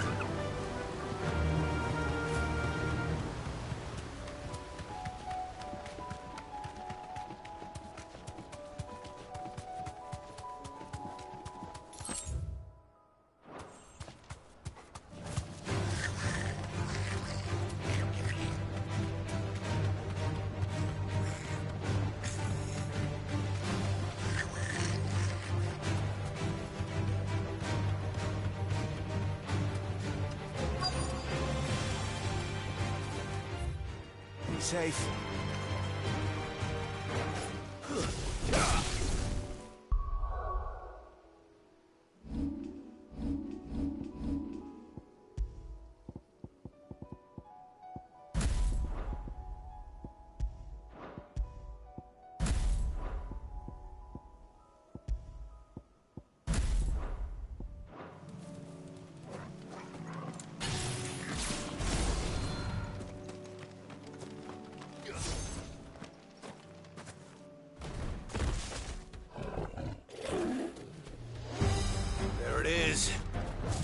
With me, Torgal.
All right.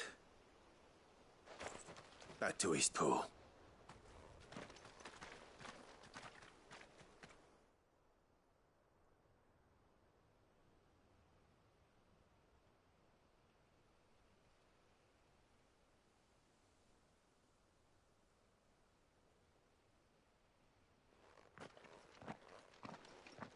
Lord Rosfield, the Curl, is it? It's dead. Thank the Founder for that. And for you, my lord. We were able to eradicate the rest of the Horde. I have guardians posted around the village to keep watch for further attacks, but all seems quiet for now. I hesitate to say it, but I think it might be over. I think it might.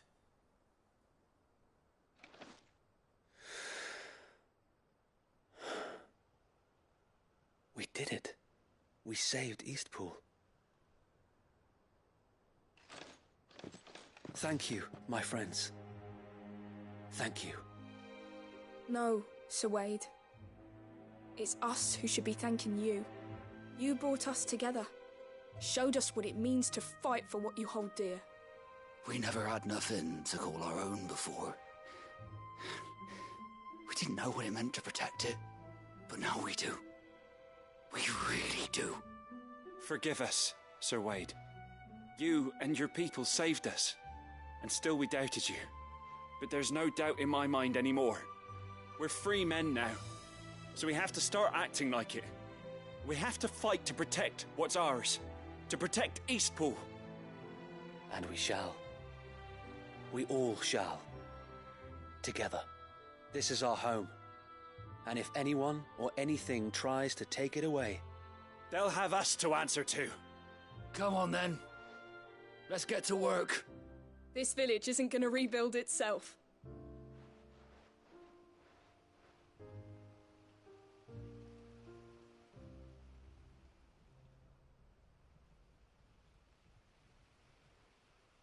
They're not slaves anymore. No. They're Rosarians.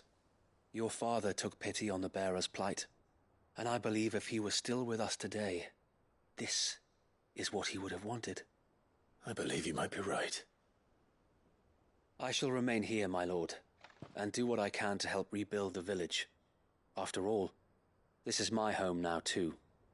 And I could hardly call myself an Eastpoolian if I didn't pull my weight. I think you'll find it's Eastpudlian, Sir Wade. But you should be proud all the same. I'll have to pull my weight too. Can't have the rest getting outclassed. Speaking of which, I ought to be getting back. Can we continue to count on your support, Martha? Of course, and I'd be counting on yours too. Us Rosarians have got to stick together, haven't we? Indeed we have. And Clive, come by the Golden Stables when you get the chance. I ain't paid you for delivering them seeds yet. All right. I will.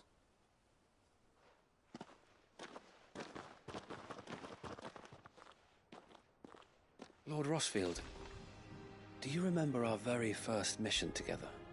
Clearing the goblins from the Stillwind Marshes? How could I forget? There's one sight that I shall never forget. You, facing off against that giant Morble. Not a trace of fear on your face. Since that day, there have been more than a few times when I felt like giving up, when the odds seemed so stacked in the enemy's favor. I thought I may as well just lay down my sword and surrender. But every time, I would think back to the look in your eyes that day and remember what it means to be a shield.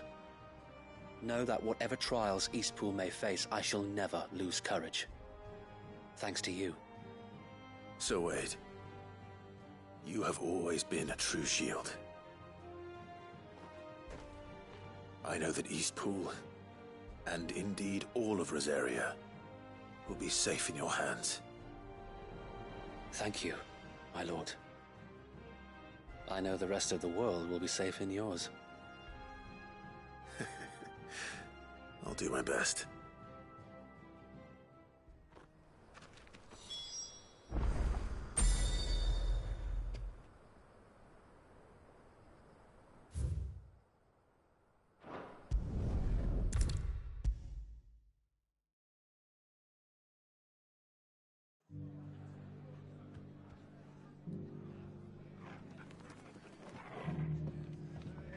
The hero returns. It's lucky you came by when you did, eh? Not only did my seeds get delivered, but you went and saved Eastpool and all. I just did what I could. And it's only right that you get rewarded for it. Take it before I change my mind. Thank you, Martha. So, Eastpool's finally back on its feet again. And a home to free bearers. Who'd have thought we'd see the day, eh? Well, it was your idea. I know that, but I never stopped to think what it would mean. Bearers in charge of themselves, thinking for themselves, working for themselves. Like your hideaway, but not even hidden away. Though I suppose the rest ain't much different nowadays. You know, bearers living free like that reminds me of when I first met Sid. Loath as I am to recall that particular day. I take it you didn't always see eye to eye. What happened? Well, if you really want to know, I started doing what I do long before I met Sid. In fact, that's how I met him. Or at least how he came to meet me. He showed up at the stables one day, asking questions about who'd been buying up bearers. Founder knows what he thought I was doing with them. Running a hunt, poking around in their innards. Something awful, anyway. Me, I thought he was a new constable. Thought the game was up. But somehow we both managed to work out what each other was about. And before I knew it, the cheeky arse was rattling on at me about how I was doing it all wrong. After all my hard work. Told me I was giving them relief, but not freedom. That my bearers were still dying as slaves. Got right under my skin, it did. Told him if he didn't like it, he could bugger off and report me to the garrison. And do you know what he did? He smiled. And then he laughed. And then I did the same. We made a pact that day, that whenever one of us was in need, the other would always be there for him. And you were? Well, we both wanted the same thing, just like your dad. Do you know I was born right around the time Elwyn became Archduke? Growing up, I saw how he tried to change things. He certainly didn't lack for ambition, that one. Indeed. But the loftier one's ambitions, the harder they are to achieve. Which is why those of us who follow in their footsteps need to finish what people like Cid and my father started. Suppose you're right. And if we don't manage it, there's always them who come after us. Good thing we've got a few half-decent sorts waiting in the wings, eh? It's almost enough to give you a little bit of hope. Just a little. Anyway, enough nattering. Better get back to work. Let's see about making everyone some dinner, shall we? The least the folks who saved Eastpool deserve is a hot meal. And you and me ain't gonna save the world on an empty stomach neither. That sounds like a...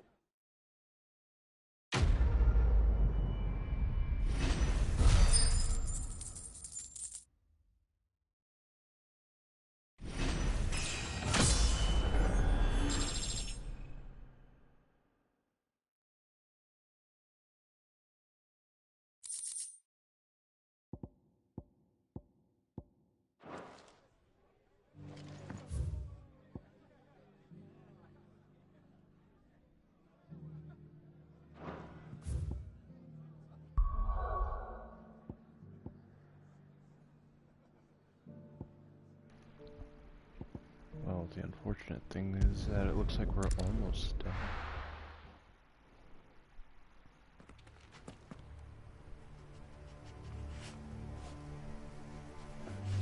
Almost.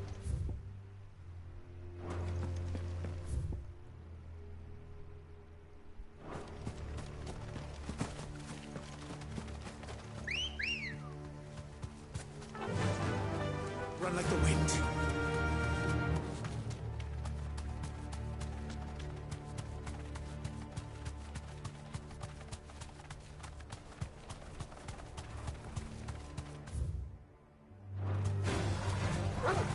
Straight home now.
This must be the orphanage. Hopefully the registry is still here.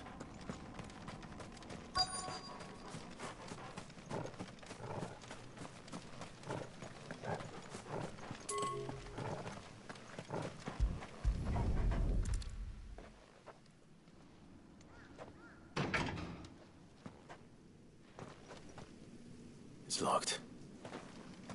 I should look around some more before I start breaking down doors.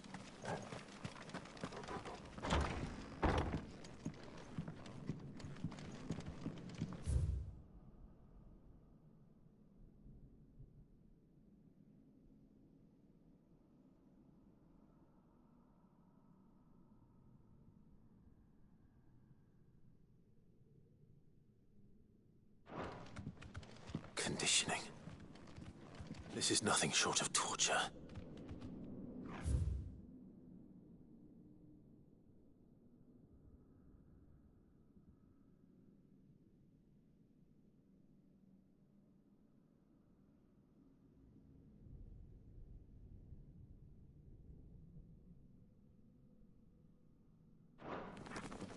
Disposed of. Herman wasn't exaggerating. It's a wonder he survived this place. I need to find that registry.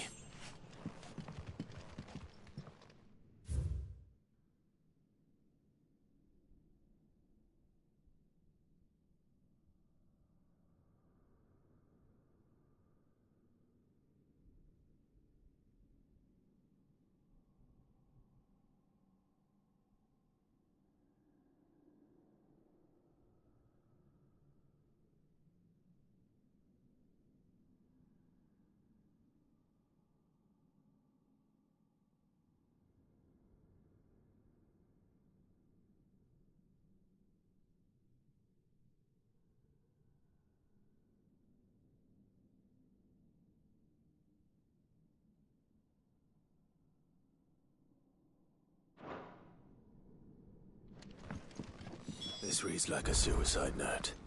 Did the director go through with his plan? There's only one way to find out.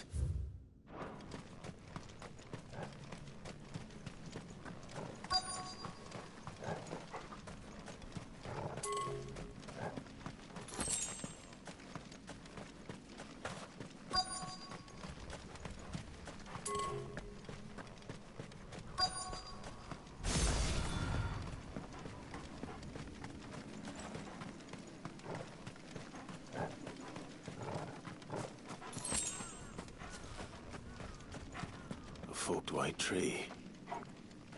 This must be the place.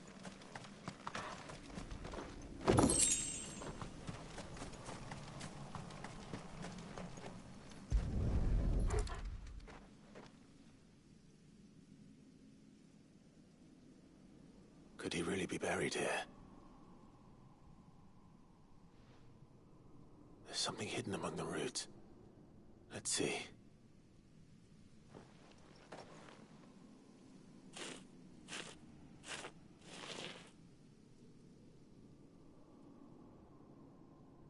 This must be the registry.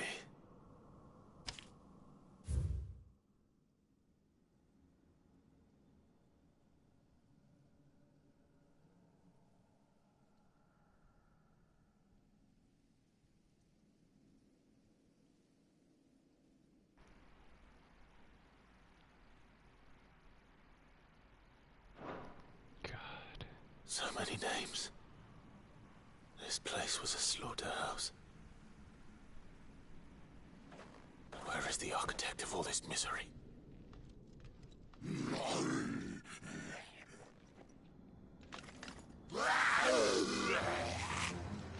It was only a matter of time, I suppose.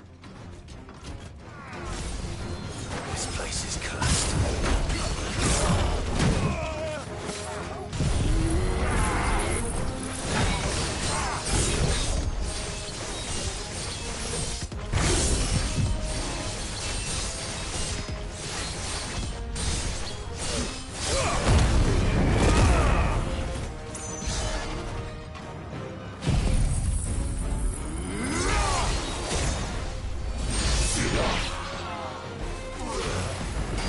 Nice try.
I'm done here. Let's get the registry back to Herman.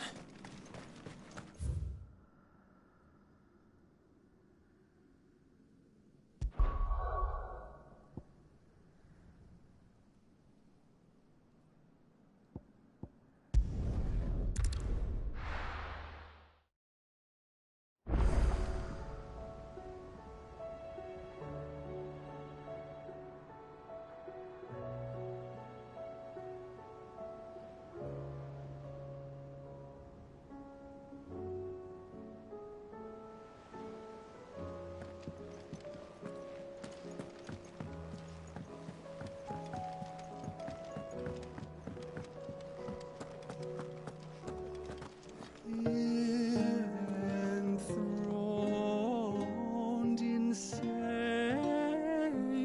skies, chaos in wars,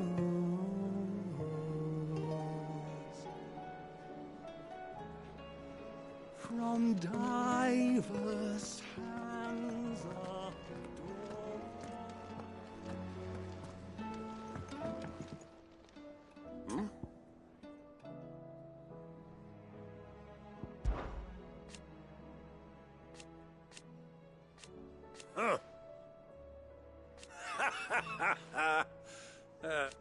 Thank you, Uncle. As for down here...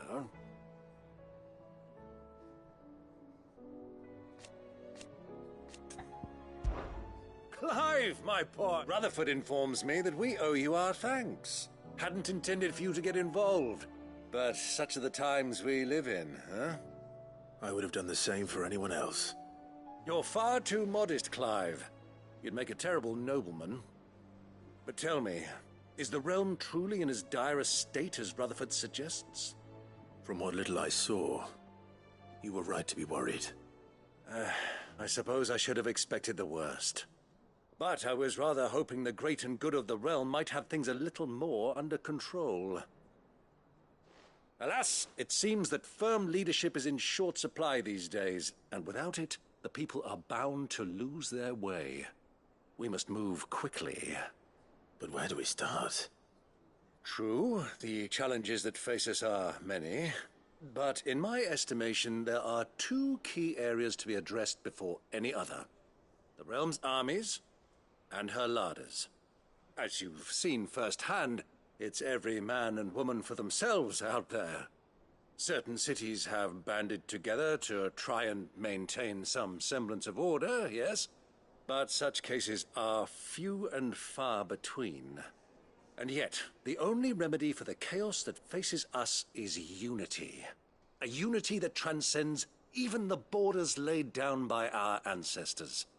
In short, if Storm does not stand together, she will fall apart. But how would one even begin to unite the realm? The armies, my boy. As I told you already, we begin by restoring order among the ranks of those sworn to maintain it. Sadly, I doubt I could convince even the lowliest gaggle of privates to dig a latrine together. But I do know someone the High Commanders have been known to listen to on occasion. Field Marshal Eugen Havel. I thought he was retired. He was, until an Akashic army tore through Randalar and killed most of the rank and file. There is no man alive more capable. Literally. And as luck would have it, I've already spoken with him on the matter. Of course you have. And he's agreed to help. On one condition. That he first speaks with you personally. Havel has always been a man of frustratingly rigid principle, and he has certain qualms about clasping arms with Well, with an outlaw. I extolled your many virtues as best I could, of course, but the old goat was adamant that he be allowed to appraise you in person. You don't mind, do you, my boy? Of course not. As long as chaos reigns, we will never build a better world. And if the Field Marshal wishes to speak with me in person... That's this... I'll leave for Randalara. Would you send a Stolas? Of course. Rutherford is already in the Dhalmekian capital. I'll have him tell Havel to expect you forthwith. Excellent. Thank you, Uncle. No. Thank you, Clive.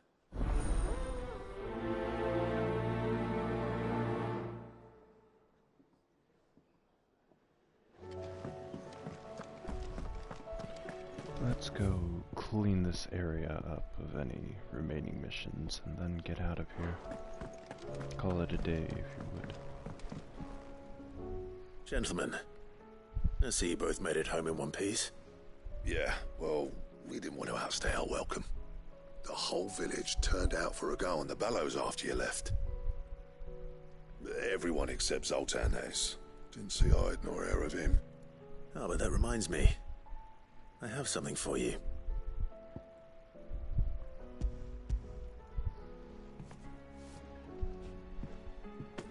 Pico Cinder. How'd you come by this?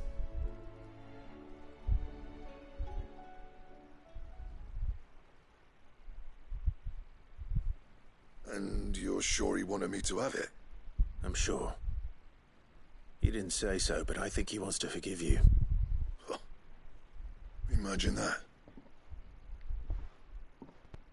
Yeah. You know I could never leave this place, don't you? Every time you put on mail, you and the curse breakers are trusting me. There's no greater honor for a smith than that.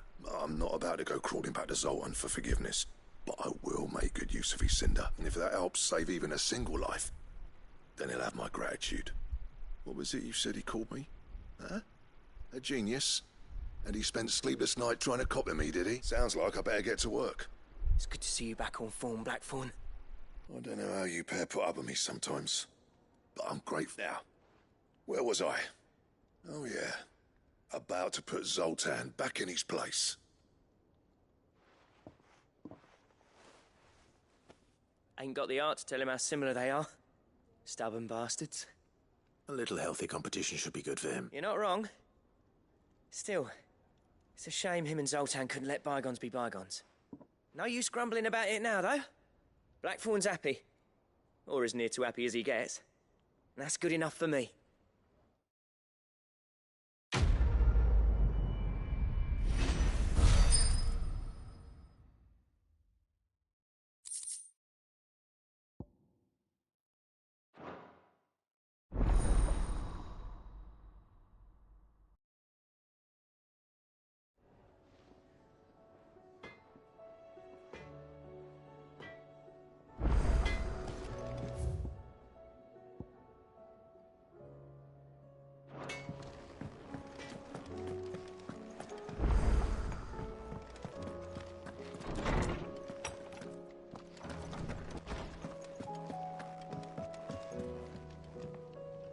Clive, do you have a moment? Of course. Always. I wanted to give you something. Is this? I stitched it from the cloth you gave Hortense. The piece she said you liked best. I told her I used to enjoy needlework, but I didn't think she'd remember. It's beautiful, Jill. You didn't have to. When I was very little, I recall my mother telling me that young ladies of the court would give knights ribbons from their hair before they went off to war. I still wear mine, so I made you this instead. Black is the color of eternity. It cannot be stained. It cannot be sullied. It is unchanging, unwavering, just like your resolve. And mine. Our resolve. May it never diminish. And may it ever bring you back to me. I will always, always be here. Thank you, Jill.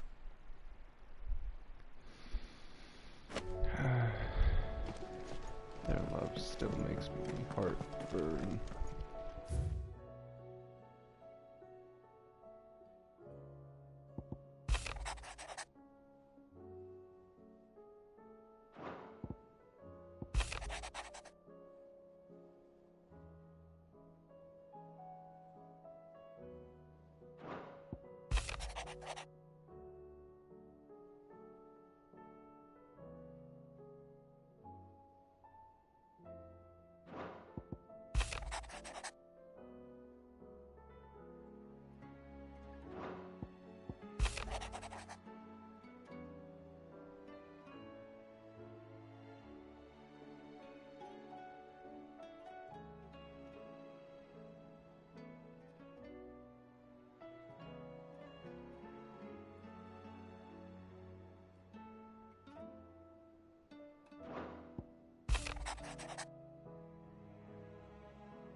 Something tells me this is no mere adventure story.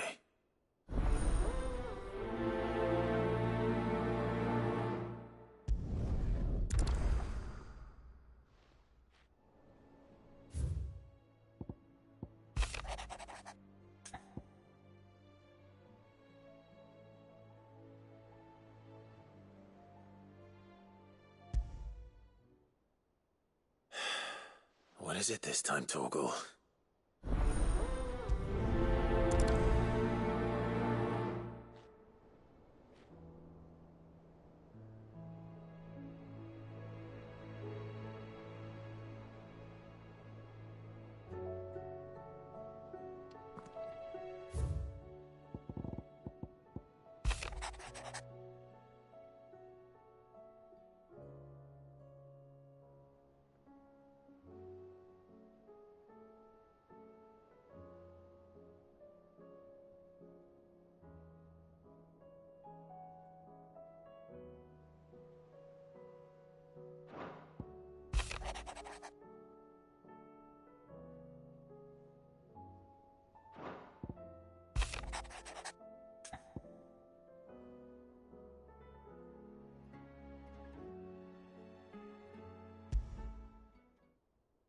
There's no way of knowing if Doris will confide in me, but I can speak to her at least.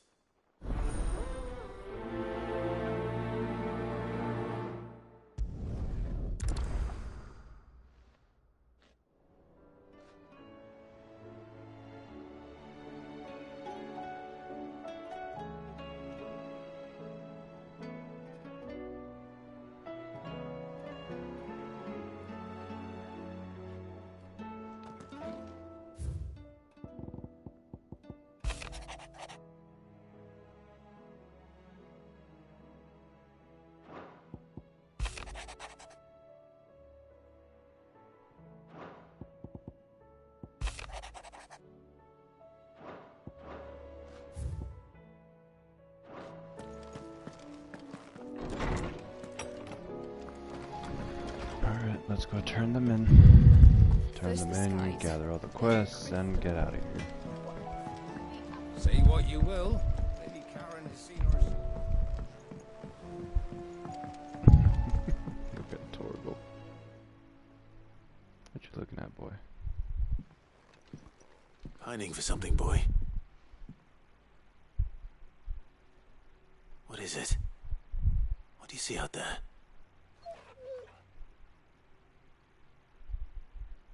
I never did ask where you got that anklet of yours. From Sid, that's why. On the day he brought him home. That long ago? And you're only thinking to ask this now? Sid saw that the pup had a habit of gnawing on his leg, since you ask. Clap that there iron on him to keep him from doing it. What was wrong, boy? I'll take like as not. Must have been hard on the poor whelp losing his loving masters at such a young age. Doubly hard in being a frost wolf, torn away from his icons and all. Sid would always tell him, you want that iron gone, you find what it is you're looking for. I reckon what he were looking for was you. I'm sorry, Torgal. Sorry for making you wait so long.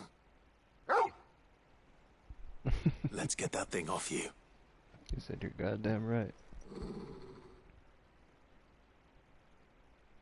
You'll crawl at me. Doesn't sound like he wants it off. Indeed. It doesn't seem like it either. You miss Sid as much as the rest of us, don't you?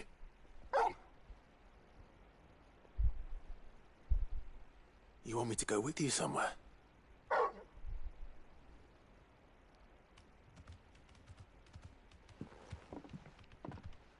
Quick, aren't you? Glad you've been paying attention. Not nearly as much as you have, Lady Karen. Aye, good thing and all. It's not like Gav would have kept him in nuts and rubbed his belly these past 10 summers. Your kindness is appreciated. You've been a good friend to him. Only because he doesn't talk back like the rest of you. Go on now.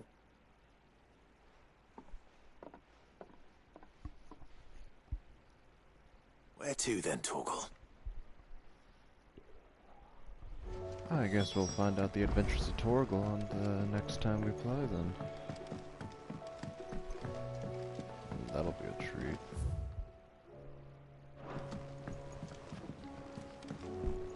But for now, we gotta go into the dungeon, which I think is gone to from the other side. Whatever should I write next? From the other side. A love story, perhaps? But with a happy ending.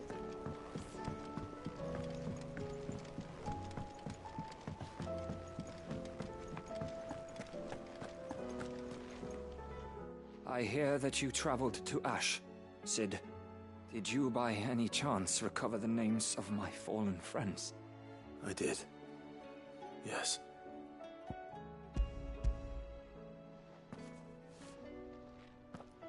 If I may, the bearer registry.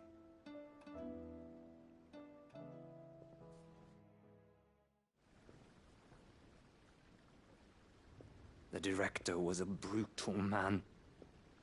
He got no worse than he deserved. The registry was all I found beneath the tree. There was no sign of a body. Nor any record of what happened to the children after the orphanage closed. I pray that at least some of them survived. All their names are here. The ones we lost. My friends. My light in those dark times. I can still remember their faces, like it was yesterday. Children who were taken from their bunks in the morning, never to return. No explanation ever offered.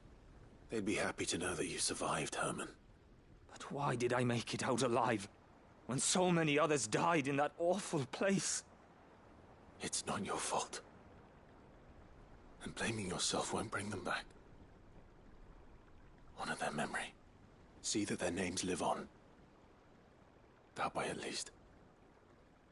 They're never truly gone. Thank you. Sid, I'm going to write a book. An account of the horrors of Badbach, and the spirit of those its custodians sought to crush. All of Valisthea will know of our suffering. And in the name of those I lost, I will not let it happen again. Neither will I. These records would have been buried for all eternity, were it not for you. Thank you.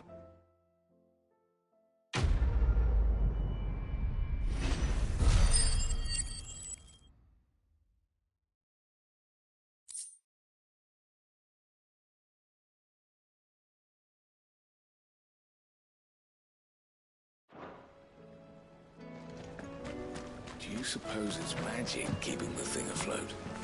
What else could it be?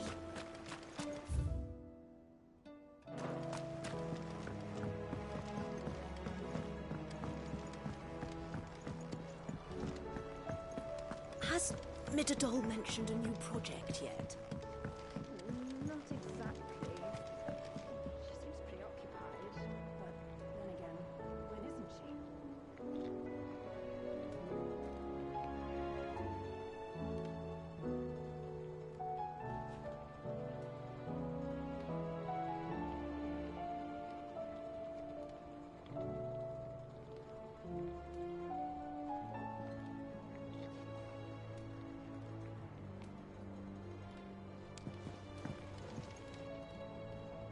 Mid, tell me this is all you need.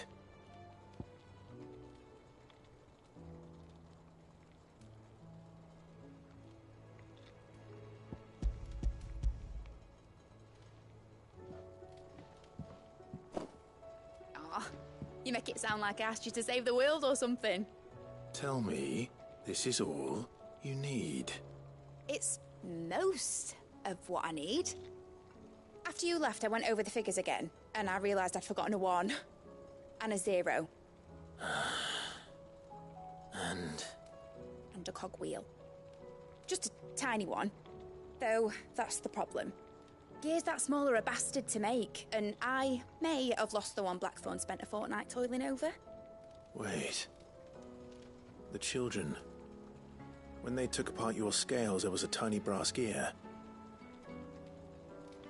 Now that I think about it, they didn't use it when we put the scales back together. The young'uns? But why would the... You know what? I don't want to know. I'll keep working on the model. You go and find that cog.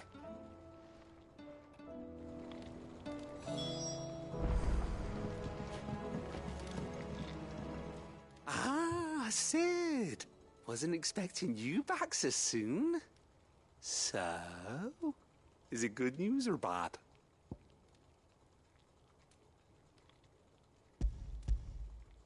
Good, thankfully. Here. Ah, that's brilliant! Thanks a blimmin' million! I'll fit 'em to the smelter right away!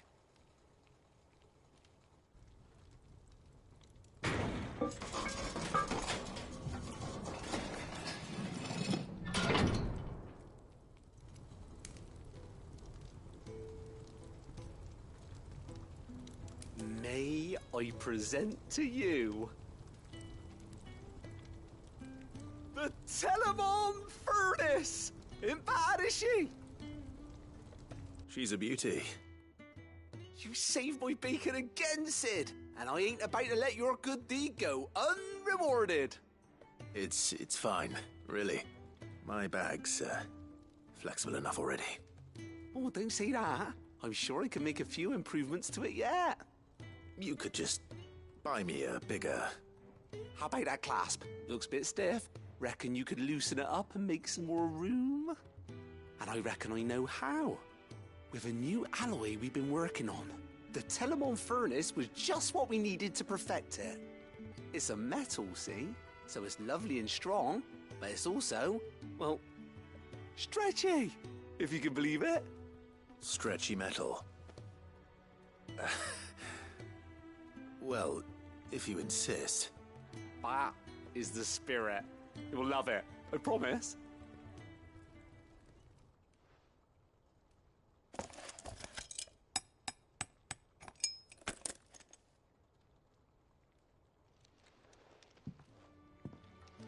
So, what do you reckon? It's actually quite ingenious. Thank you, Owain. Shh, don't mention it. You earned it. And I wanted to get some practice in using that metal anyway. Reckon we'll have all kinds of uses for it around the hideaway. Can't think of any right now, but that's our job, innit? Dreaming up new ways to make life easier around here. Maybe even out there, too. One day, the whole world's gonna know about the inventions you've helped us put together. That bag of yours will be the first of many. You mark my words. They'll hardly believe their eyes, I'm sure.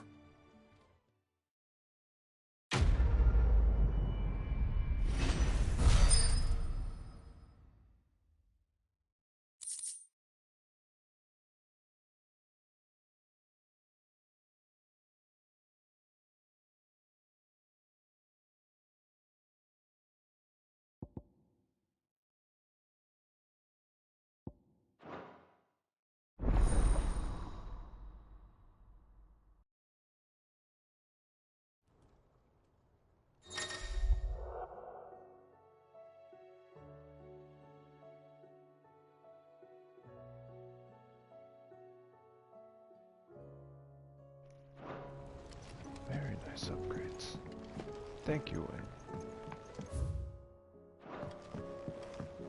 Has Midadol mentioned a new project yet? Not exactly. Sid! Is Mid still hiding from us? She wasn't hiding. She's fine. She's just busy working on her next... A new invention? Is it an airship? Do you think she'll let us help? That just so happens to be why I'm here. She needs something brass gear. A tiny one. Oh, the one you forgot! We remember. We saved it, just in case. Since your lesson, we've been disassembling, then reassembling everything we can find. All the pieces that are left over, we keep under our beds, just in case. That's... good to know. Look! I found All it! natural hoarders. Great. Is that all? Just the gear? We have more parts if Mid needs them. That's all for now. But I'll let Mid know about your... hoard. Just in case. Thanks, Sid.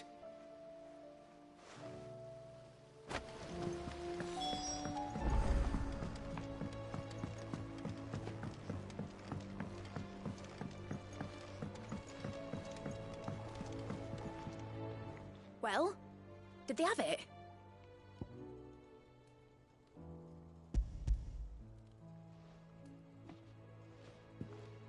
They did.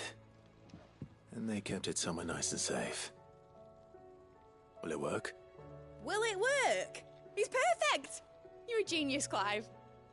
What exactly are you going to use it for? Only the most important job of all. The wings aren't going to move on their own. But with the right well, you just wait and see.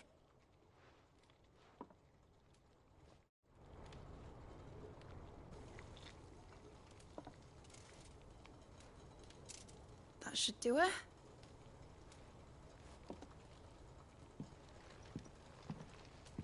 You're building a Here goes nothing. light scale model, I'm assuming.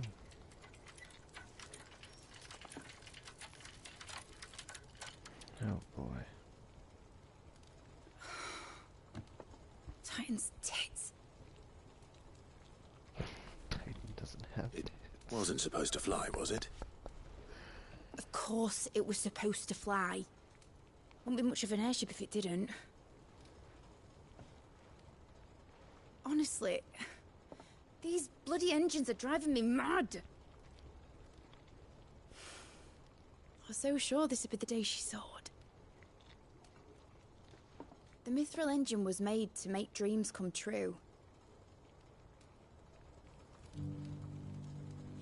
But maybe this is one dream the world's better off without. Show folk how to take flight and it won't be long till they're raining death down on each other. People will lose their homes, children, their mums and their dads. Like I lost mine. I'm sorry. So am I, Clive. So am I. Sorry that I have to choose. Do I follow my head, or do I follow my heart?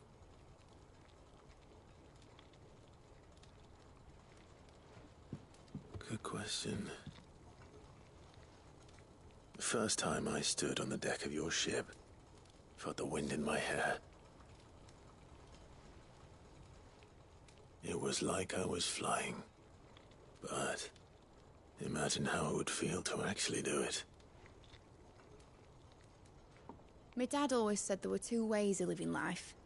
Chasing a dream or shuffling to your grave. And he were right. Right about a lot of things. Not that I like to admit it. People need dreams to chase. Especially in a world like this.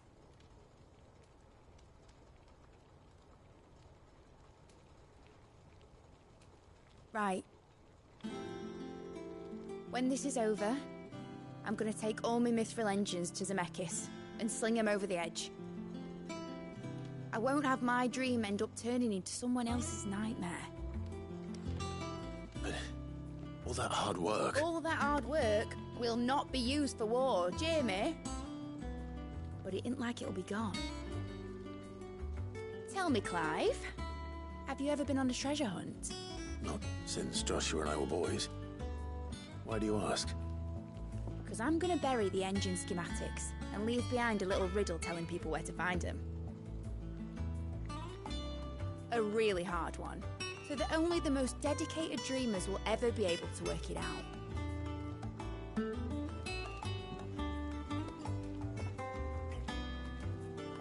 Ooh, I can picture it now.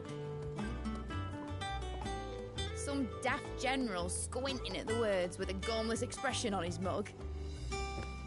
Like that one, yeah. Right.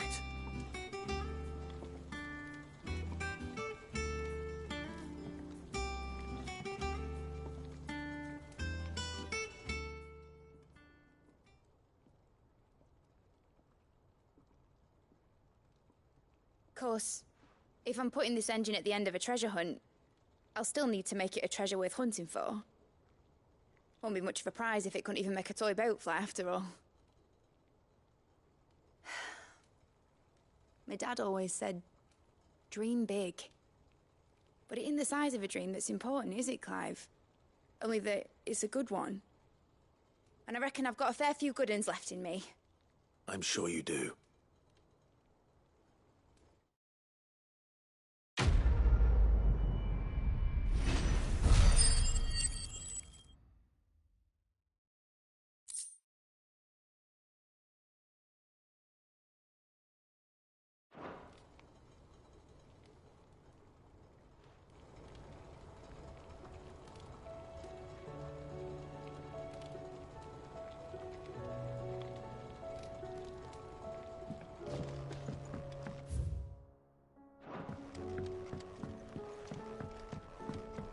Has Midadol mentioned a project yet?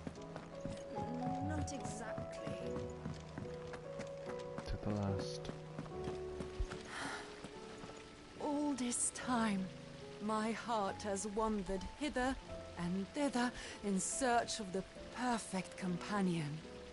When all along he was here, standing right beside me.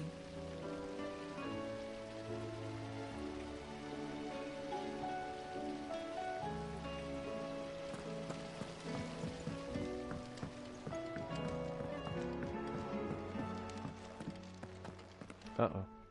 Forced cutscene.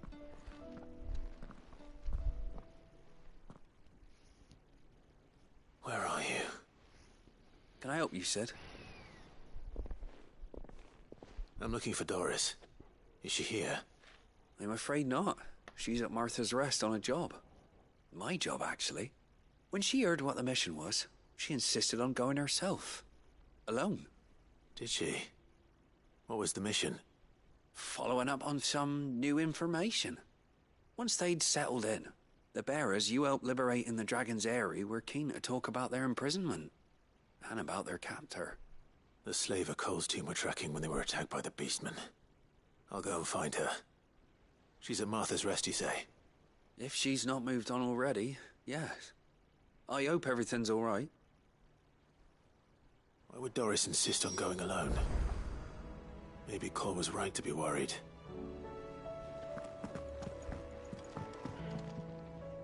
Vivian, I read your note, and I'd be happy to help you find the book you're looking for. Thank you, Clive. But tracking it down will not be easy. Please. You have always granted me your wisdom and insight whenever I asked. It's only right that I return the favor. Or at least attempt to. You are too kind. Alas, what I ask of you is rather more trying than delivering the odd lecture. I spoke with Harpocrates to see if he had any inkling as to where another copy might be found, but perhaps it is best that you hear the details from him. If you say so. Forgive me, Clive, for asking this of you. But this book, it set me on the path to becoming who I am today. Its importance cannot be overstated.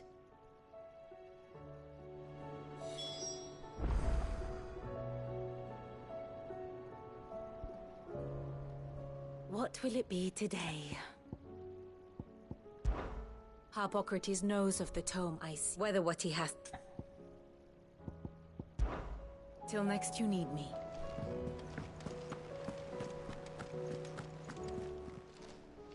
Oh, I wasn't expecting you back so soon.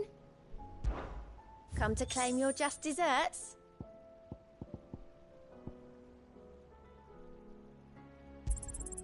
All yours. You earned this. My.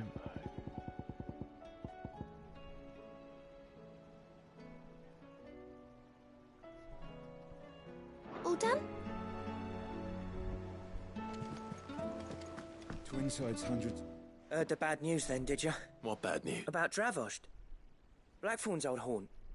With the forge and all that. Well, anyway, the mine's just down the road from there are spewing out ether like no one's business. And the village? Safe from the flood for now, but they've got other problems. Akashic. Every creature in the area is either turned or on the way to turning, apparently. Zoltan and the others are living on borrowed time. They need help, and quick. Doris sent a few curse breakers to keep an eye on things, but there's only so much a couple of scouts can do. Except get eaten. If something ain't done soon, the old place will be overrun. I won't let that happen. Didn't think you would. Does Blackthorn know? I thought it might be better if he didn't. He'd only do something stupid. You reckon we should tell him? No. It's better this way. Yeah, well... I can't stand about knowing what's happening out there, so I'm off. I'll see you in Dravost.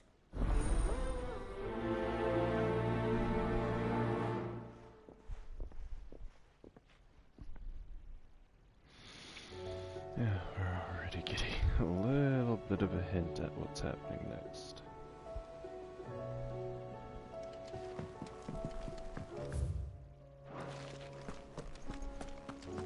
Main point will be extremely busy.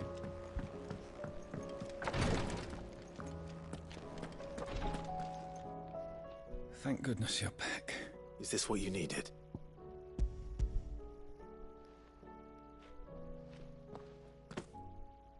Yes, it is. Thank you, Clive. I'm loath to give a patient Elysia, but Taya's right. Sometimes it's all we can do.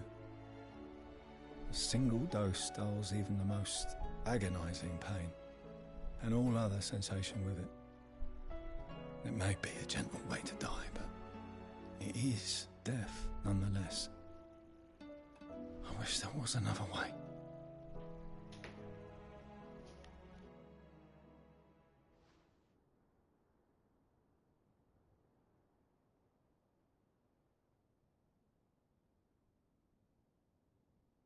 How are you feeling?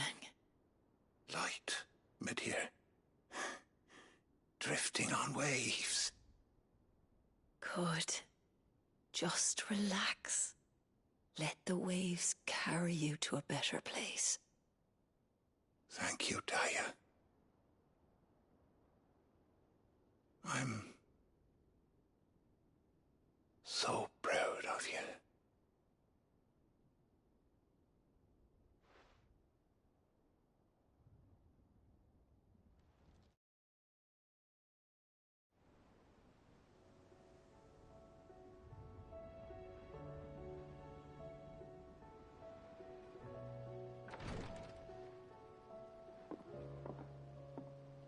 He's gone. Thank you, Rodrigue. And you, Clive? I'll see that he's properly laid to rest.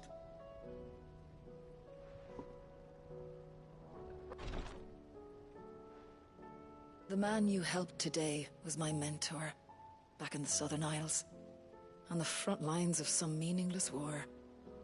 I was still a child when they shipped me to their triage tents, to treat the wounded with my gift. But in such blighted lands, I was next to useless. Until he taught me the true physicker's art, that is. An art we would be lost without. Tears of mercy were his gift to the bearers of the world. A respite from the agony of the curse's end. and a kindness Cid would have approved of. You know as well as I what life is like for a bearer soldier. Marched from one battle to the next, never knowing which might be your last. A commander may care nothing for the bearer spent in his service, but my mentor's gift gave the dying one fleeting moment of tranquility before the end. I've no tears left, Clive. I've seen too many of my friends taken. Something needs to change. And we need to be the ones to change it. And we will. I promise. I hope so.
Clive, I wanted to give you...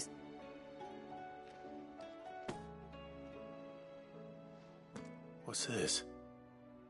a chest of all the medicines you're ever likely to need.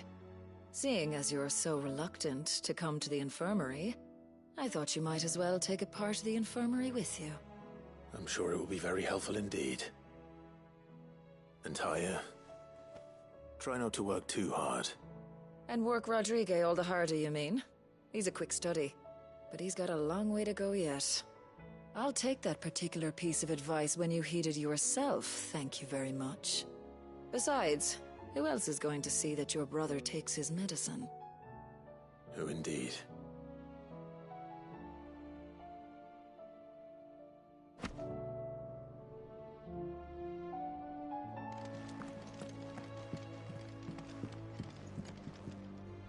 Yotei, I brought back all the stone and water I could find. Will this be enough?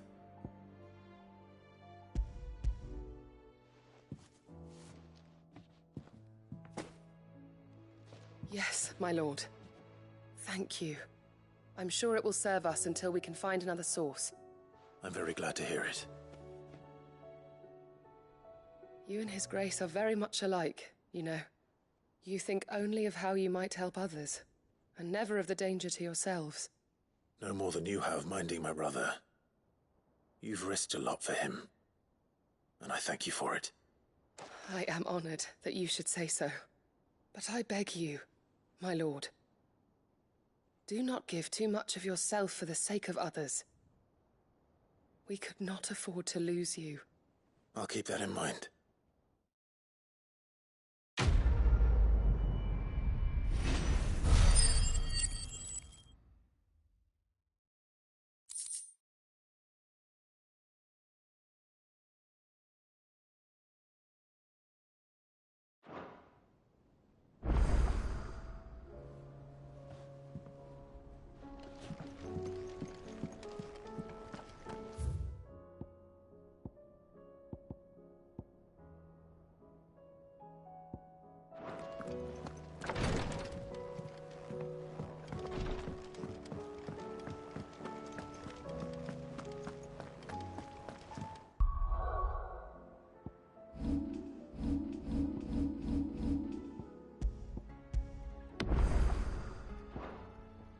I think we will call it there for now.